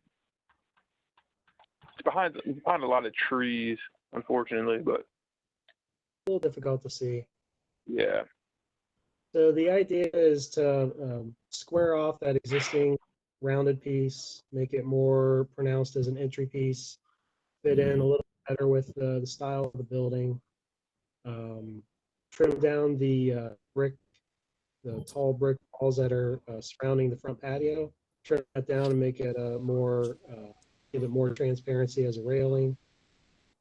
The front steps don't really meet code as far as railing and as far as usability, so trim those down too to fit better with the new design. remove the existing black shutters and retrim out the windows to fit more with the style of the building. Yeah, I mean, I will honestly say I take exception with the what historic preservation had to say. The first of all, the building as it currently exists is not beautiful, and I think most of what is being proposed by the applicant seems to improve the building. So I would personally be less concerned with stylistic applicability and more interested in rather what's proposed as a whole makes it a better building. I mean, I don't know, if I squint my eyes and stand 10 feet away from the screen, it might be more Greek revival to me. But, you know, what I see generally seems like a pretty decent job at sort of taking a building that's seen better days and cleaning it up and making it nicer. I appreciate the removal of the solid brick balustrade and replacing it with, you know, a transparent, visually transparent wood or fiberglass or whatever it is rail. I think that's much improved relative to the street presence. So I guess on the whole, I don't see anything here that I wouldn't approve, and open it up to other people's opinions. Yeah, I concur, Keone. I also agree. I'm just curious about what the material is. Is this wood, and will it be painted a color? It's wood, and it will be, I don't know what the color is to be painted. That's something that, if you like, we can submit paint samples to staff for approval. I haven't selected paint colors yet. It's going to make a big difference, obviously, the choice of colors, but there's nothing that I see in the form that I object to. And I quite agree with what Keone said, that the renovation that you're providing is enhancing what's currently there. So I support it formally. Carrie, any comment or question? Nope. Okay. Actually, I don't or not, but I'm looking on a 3D view. You're modifying the roof on this? Because there's a chimney that pops up and a lot going on in the roof. Is that being modified? The hips back? No. That's nothing is changing up on the existing roof. It's just not showing up in this application because it's set Okay. Any other comments? Do we have a motion? I move to approve the application as submitted. Okay. Do we have a second? Second. Go. That's a motion and second. Any further discussion? All in favor, say aye. Aye. Aye. Aye. Aye. It is unanimous. Your motion is approved unanimously. Awesome. Thank you. All right, we're on the last one. It's at 88 East 9th Avenue. It's actually a little bit of it's several sites on vacant lots, but that's what we're calling it. The applicant is proposing to build a 6-story, 135-unit apartment building geared towards students. 7 residential structures will be demolished as part of the proposal. Ground floor walk-up units will be featured on East 9th Avenue with the rest units above. An amenity feature is proposed at the southeast corner of the site. 1 parking space per unit will be provided below ground and at ground level, and the FAR of the proposal is 3.55. Site is requesting to rezone from an R4 residential district to an R3 apartment residential district, height 60. The proposal results in the need for the following variances: to permit a 69-foot tall building in the H60 district, vision clearance to reduce the 10 by 10 clear vision triangle at the intersection of East 9th Avenue and Section Alley to 8 foot by 8 foot. Reduce the lot area per dwelling unit from 700 square feet to 391 square feet. To reduce landscaping area behind the most rear portion of the building from 5% of lot area to 0%. To increase permitted lot coverage from 30% to 90%. to reduce calculated parking from 480 spaces to 135 spaces, to reduce the calculated building setback line based on building to the east and west from a 6.5 foot to 3 foot and 4 foot as depicted on the site plan, and to reduce the minimum rear setback from 2 feet to 1 foot. To increase the maximum building size from 10,200 square feet to 236,000 square feet, and to increase the FAR from 0.8 to 0.355. Staff is generally supportive of this proposal, but recommends that the height is stepped down on the eastern portion of the site as it moves into less dense portions of the neighborhood. The University District Plan recommends that the new scale of new construction be influenced by the surrounding contributing buildings. Staff supports additional height to the west as is just juxtaposed against the existing parking garage and denser multifamily developments to the south on East 9th Avenue. Additionally, staff recommends that high quality materials be used throughout the entire project and supports the demolition of existing structures. This application is being heard for conceptual review. Thank you. So we're not voting today on any of the variances. We're just looking at it for conceptual review. Okay. Correct. Is the applicant here? Good evening, Review Board. My name is Dave Perry. I'm a local zoning consultant for the application. Parallel Company is the developer. Parallel is based in Austin, Texas. Kristen Penrod is on the call and is a principal of Parallel. And then Rhodey Architects, also in Austin, Texas, is the project architect. And we have a couple representatives from Rhodey on the call also. Okay. So everyone that wishes to or may speak this evening, please raise your right hand. I'd like to swear you in. You swear and affirm the testimony you're about to give is the truth, the whole truth, and nothing but the truth. I do. All right. Please continue. Patrick, are you running through what we initially submitted? Yes, sir. It's Mark. Mark, are you there, or does no one need to? May I, while you're getting ready on that, if I could say to the board, the materials that Mark or Patrick are presenting were submitted about a month ago for the filing date for this meeting, and we have engaged the UAC Zoning Committee and Wineland Park both before and after that, and Rhodey Architects has continued to develop the project. So we have developed the buildings in response to the discussion that we've already engaged. So we submitted this application. We want to be talking to the review board early and often.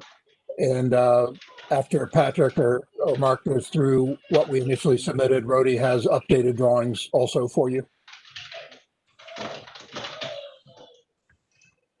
Yeah, so what you're looking at now is kind of the overall perspective in bird's eye view, but no, if you continue down, you should be able to see some additional elevations.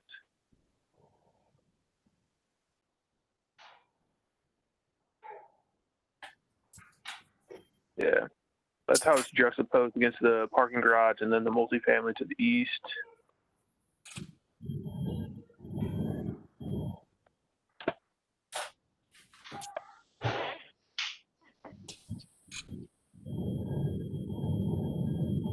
There's the alley sections and everything there, and then finally at the last page is a streetscape perspective. Like I said, though, this is being heard for conceptual review. I know Dave had said that they might have an updated drawing at this time, but you're welcome to share.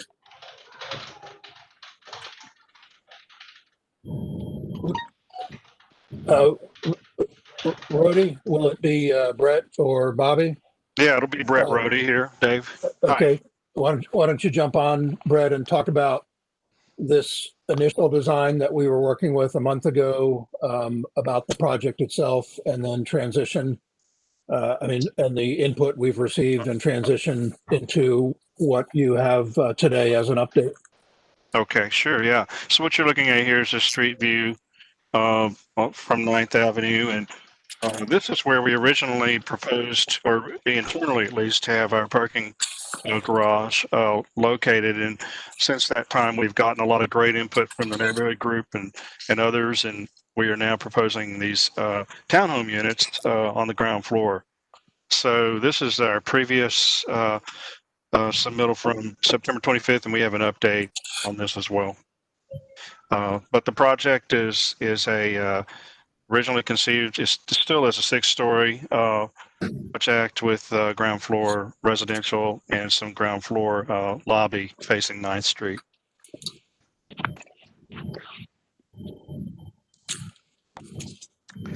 And then, Dave, I'll segue right away here into the new revisions that we've done since then. Would that be appropriate? Yes. Okay.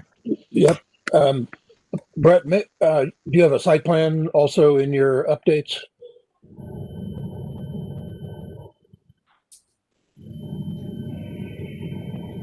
Okay, so is this visible to you all? It's a site plan? Yes. Great. Okay, so this site plan shows the layout with north being up on your sheet and 9th Avenue across the bottom. You have a small street called Section Alley running north-south to the right-hand side of the property, and then the back street is 10th Avenue. So here what you're looking at is our lobby, leasing, and amenity, which is our main entrance to the project here on the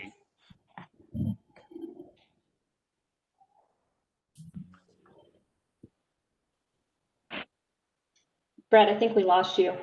Yeah, I think you cut out, Brett. Okay, how about now? Do you hear me? Yeah. Okay, great.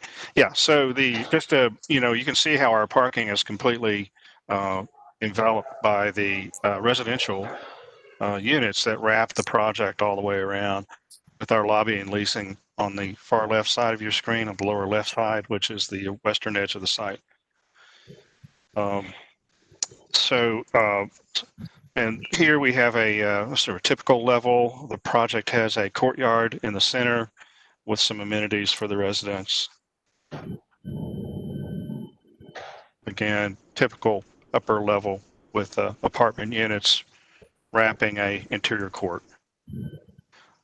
Here on level 6, we're proposing a step back to pull the entire floor back away from Section Alley and 9th. And so this is a view, revised view, and this shows the ground floor townhome units, which are clad in brick masonry, and then we have 4 stories of apartments with the upper level, which is the 6th floor, a step back from the street. So the appearance from the street is really a 5-story building at this point. And here you can really see the facade articulation that we've had in the project from the start, but I think we're doing a little bit better job with the renderings now to be able to highlight that. Another view showing the scale of the projects across the street, very abstract at this point as far as the representation of those buildings, but our project rendered faithfully. Another close-up view, which since the last submittal, we've gotten better site data and survey data, and we realized to our great joy that we actually had quite a bit more sidewalk and landscape space in front of the project. The view looking to the east on 9th, and to the left you see our lobby space, which is has a little bit higher height because we have some fall in the site from the far end of the street here. Looking from the east to the west, there's actually some grade change, and so we were able to take advantage of that and give the entrance a little bit more presence on the street. I think this view shows the articulation pretty well in the facade. A little bit closer up here again on the left is the lobby, main entrance to the project. I think that's it for now. Catherine, we have one more view. Okay. I think I can show you, if you'll give me just a moment to pull up one more view, that'll give you a better feel for what the setbacks are doing up on the 6th floor. So that up. So this is a great shot. I'm going to share my screen again.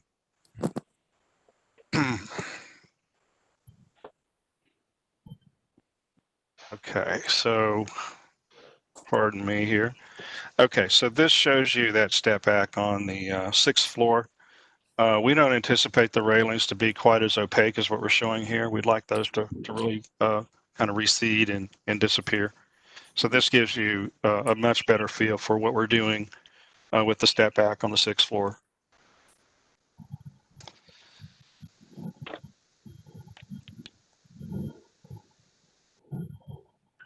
I'll just flip back through them, and you can direct me to anything you'd like to see.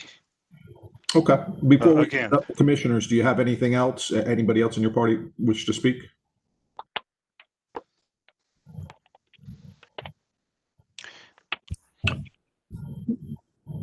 Looks like we're good at the moment, Steve. Okay. Well, let's go ahead and open it up to feedback, questions, comments from commissioners.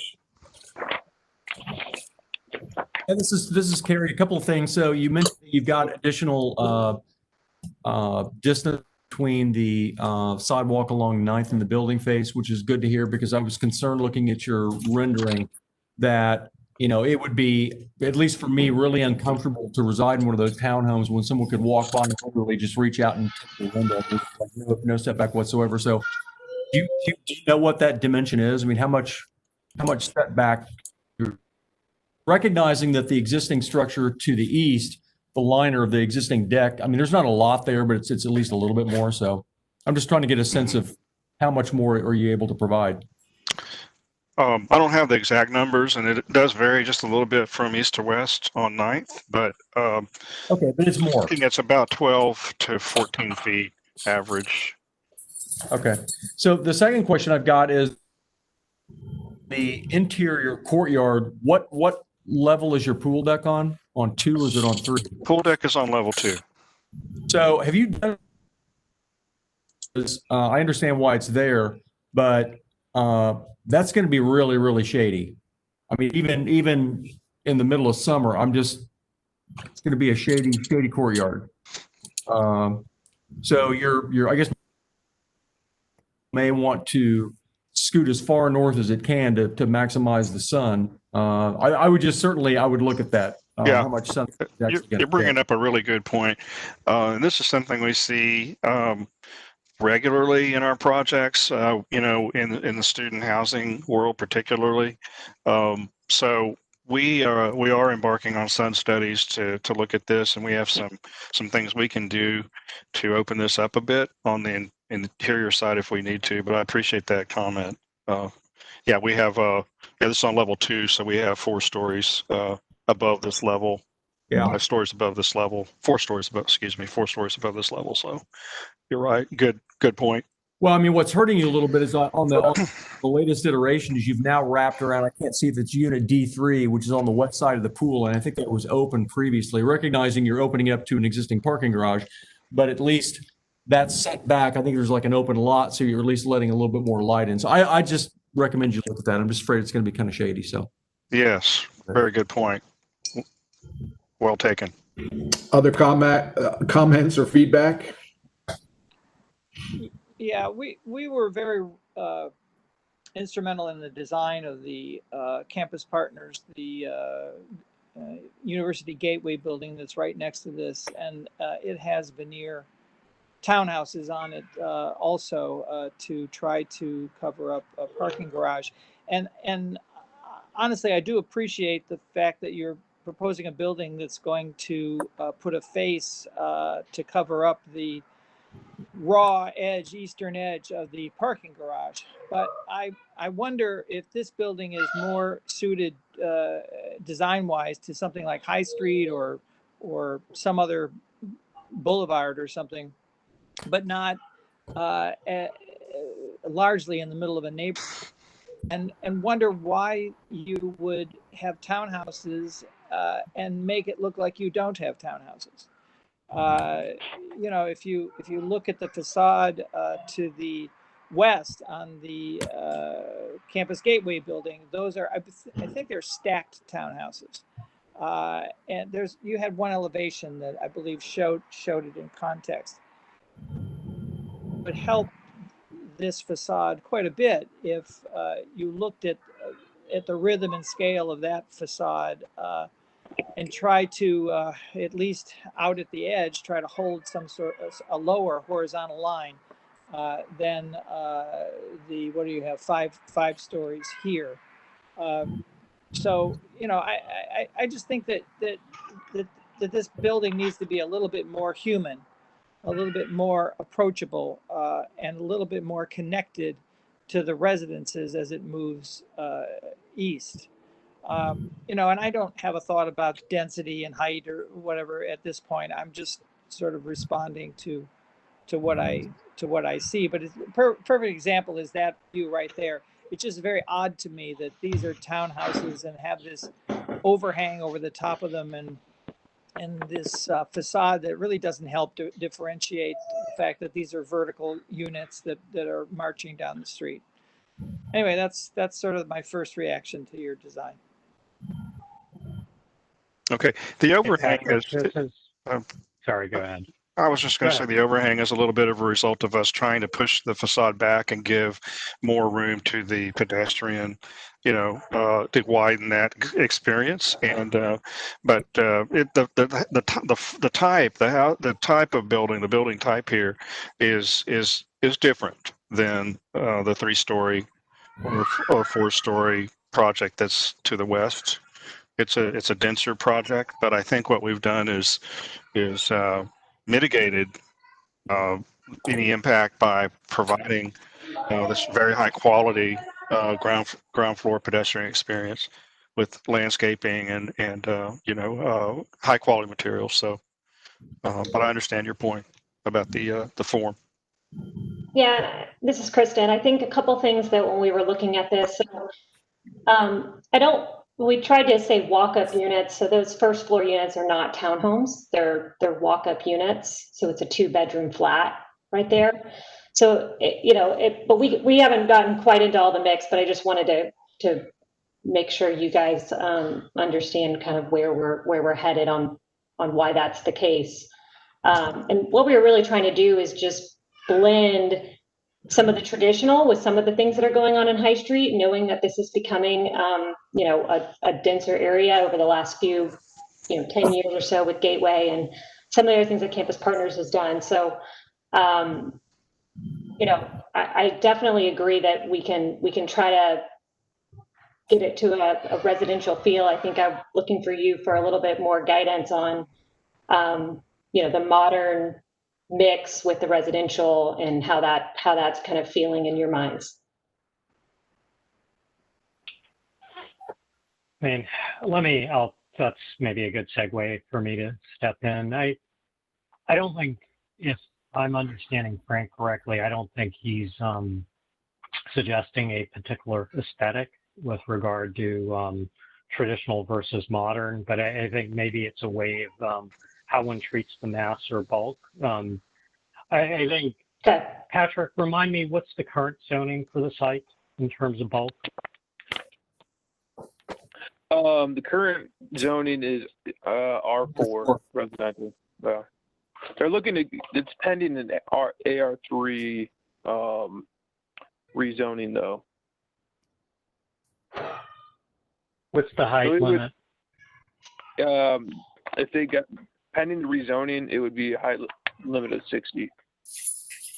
69. And what's driving the limit, the rezoning? To allow this construction.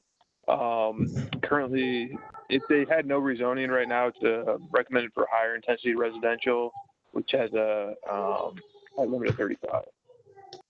Yeah, I mean, I think that gets to a deeper issue, and I'm sort of with Frank. I'd have to think about it a little bit, but I think what Frank said is true. It's The university area plan, when it was implemented, prioritized High Street as the street that would receive the high bulk, and then the bulk and density would sort of step down as the sort of neighborhoods bled outwards away from High Street. And essentially, this is a building of the kind of bulk and height and urban condition of High Street kind of migrated to the east side of Gateway. The aesthetics reflect that. And so I think, Frank picked up on that. And one of the questions is how you articulate the building in such a way to make it more responsive to a traditional neighborhood that's stepping down to, two-story detached homes. And I think there's a basic question there about, is this the appropriate amount of bulk and density for the site? Can I interrupt for 1 minute?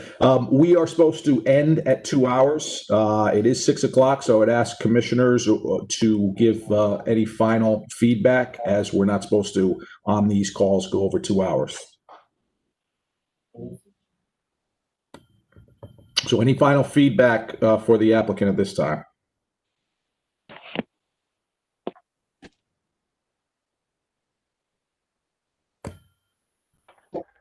Was that a question? I'm sorry, Stephen. Yeah. I can stay. I'm good. Okay. Well, I don't know that we're supposed to go over 2 hours. It's what has been explained to me. We're not, but yeah. I thought we did. I thought we've already done that though. Before. I'm sorry? Yeah, my understanding is it's at the discretion of the board. Okay. That's how it was explained to me by city staff. Okay. It is, but we needs to go. move forward. Yeah.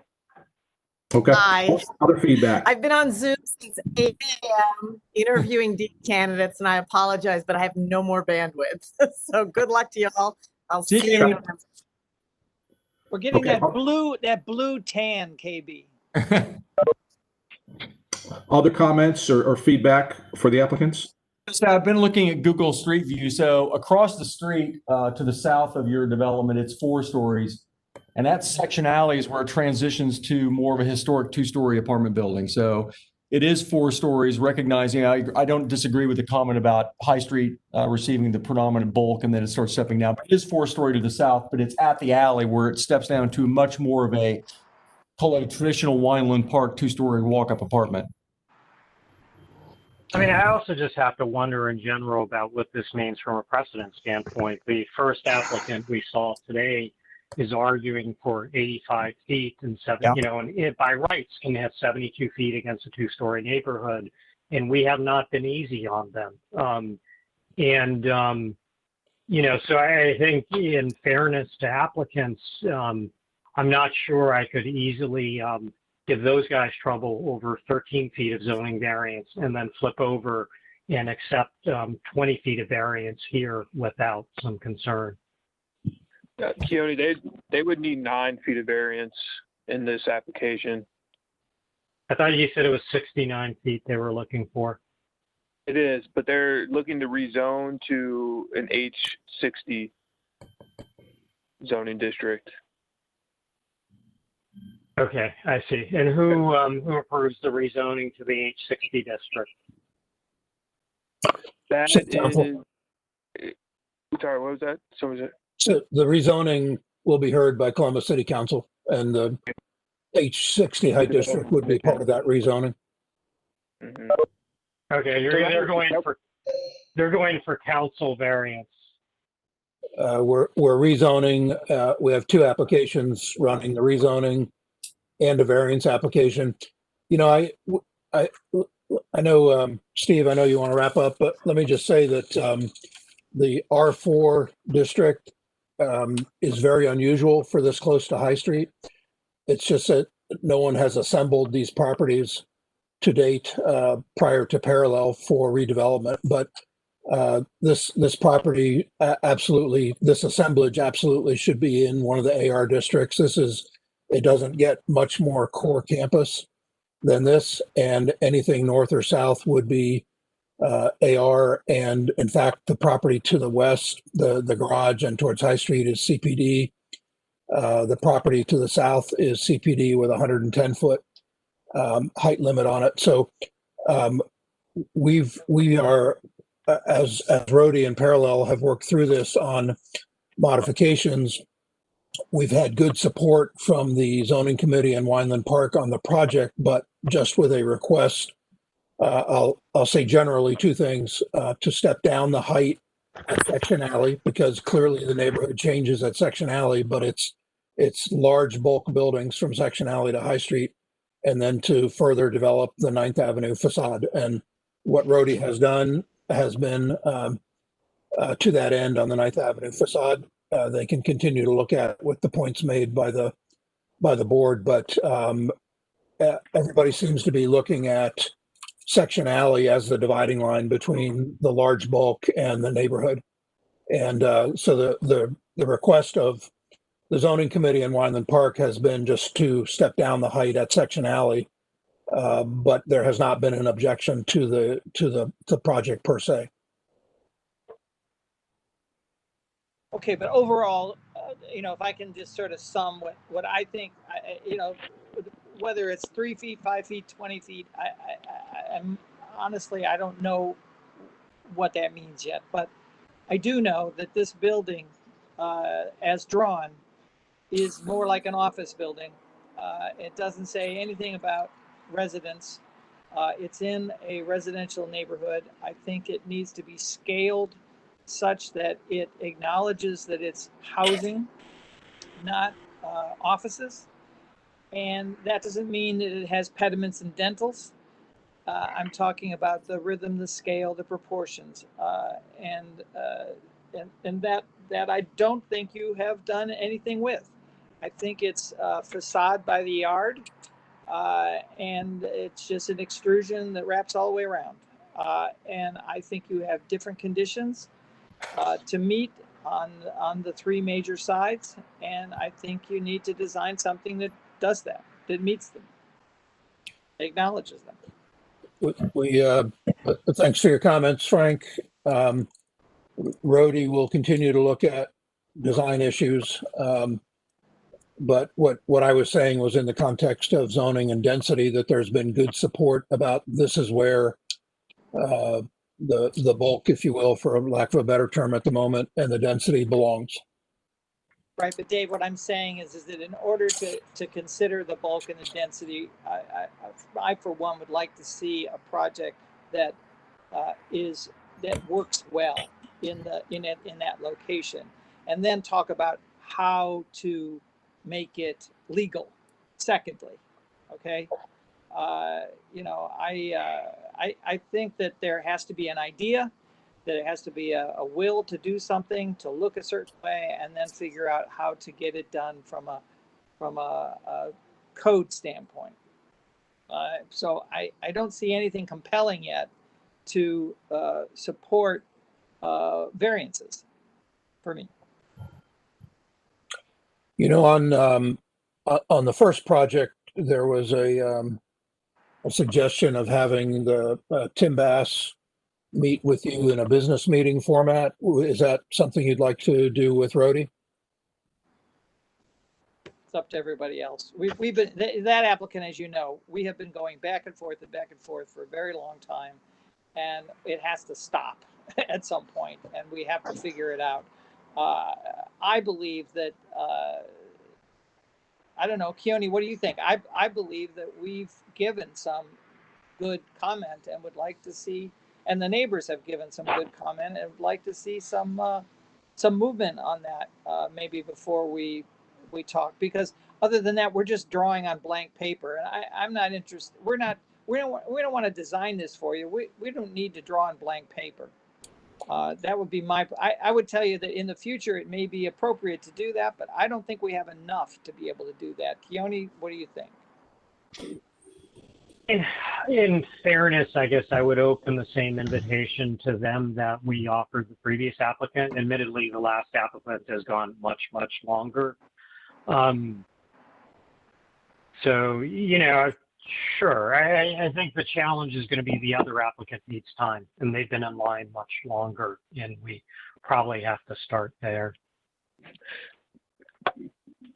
Is there anything from this application that you think is missing that you would want to see in addition for that business meeting, or do you think it's considered a complete application at this point? I mean, what do you mean by complete application? Well, is this something like something that you guys would feel comfortable approving if you could get the design where you want it to be? Well, yeah, let me be clear. I said this in a previous meeting. The tradition of the board is you receive a certificate of approval when you're somewhere further than 100% BDs and somewhere not quite as far as 100% CDs. Our expectation are completed elevations, some wall sections, and some details to know that what we're approving is what we're going to get built. So, you know, the purpose of the conceptual application is to know you're in the right direction, but the completed application is going to wait until there's a project that's, you know, pretty far along. Yeah, I mean, Keone, this isn't anywhere near CDs. Well, I can get back with Patrick, Kristen, and Brett. We want to talk offline. Yeah, I think that's a good idea. I mean, I really just want to hear, you know, again, we're coming in first time to meet you guys and show you kind of what we've done in response to having the conversations with the neighborhood commission in Wyland Park. I know it's fresh that we're showing you today, and we're going back to them in a couple weeks because we meet once a month. But from a building, I know we talked about the building height and stepping back and some of the things we've talked about with the neighborhood commission that we believe from their feedback, they're going to think positively on. If we look at the facade and kind of work through that, is the scale of this and the 5-story, is that something that we're going to work with your team on, or is that more on the neighborhood commission? Because I do think we can have some meetings and roadies on board to do that. And you guys will allow us Frank, this would be the appropriate point for Yes, your this is the comments. appropriate time. Look, let me tell you, it's great that you're meeting with the neighborhood groups, and I think you need to do that. But remember who you have to get a certificate of appropriateness from, and that would be us. Okay, we're the only ones who can grant that. And so what we have sometimes is we have applicants who try to shop back and forth between all these groups. All right, we are the ultimate authority over whether or not you get a building permit. Okay, so I say yes, listen to the neighbors and try to incorporate their ideas, but remember that they could also lead you down a path that we don't agree with. Understand? Yeah. So you know, you need to sort of play that a little bit, but we get too many applicants who go way down the road with the neighborhood groups and then come to us and wonder why we don't like it. And it's not because we're offended, it's because many times we don't like it. Right. And I think, I guess what I would add to that is be mindful that the neighborhood boards are comprised of citizens. This board is comprised of design professionals. Frank, KB, Pasquale, who's not present, and myself are all architects. Carrie is a landscape architect. So, you know, I kind of mean that both ways. Like, you can talk to us as you talk to a design professional, but we are also we're not necessarily approaching this like, oh, I want to see traditional because, you know, there are houses, it's got to have a gable roof. We're not trying to say that, oh, you know, it needs to have a particular aesthetic. I think Frank's, you know, trying to address this from a kind of broader sort of more conceptual aesthetic approach. I think just to be clear about it. I'll just add, you know, Frank and I have been around a long time doing this work, and development processes move forward incrementally. And by that, I mean, we have zoning applications, we have client needs, and we have a review board, an architectural review board of professionals on design. So these projects need to move forward incrementally. We don't want to be doing this for 18 months like your other project. Correct. And so that we're at the early stages of this, engaging zoning applications. And the fact of the matter these days with zoning applications in general is that it involves design work and site plans and renderings and so on, because people, obviously you want to know what you're proposing to build. But in this case, we have the review board also. So we've engaged the neighborhood, we've engaged the review board, and we will be back with, we will continue that incremental engagement. Great. Thank you. Thank you. Thank you. Finally, staff approved applications. Any questions on the staff approved applications? No. Patrick, do we need a motion to approve those? Yes, sir. All right. Do we have a motion to approve the staff approved applications? Motion to approve. Do we have a second? Second. That's a motion and a second. All in favor, say aye. Aye. Aye. Aye. Okay. Any new or old business? No, sir. Okay. Then we will call the meeting adjourned. Thank you. Thank you. Yeah. Have a good night, everyone. Yeah. Good night. Good night.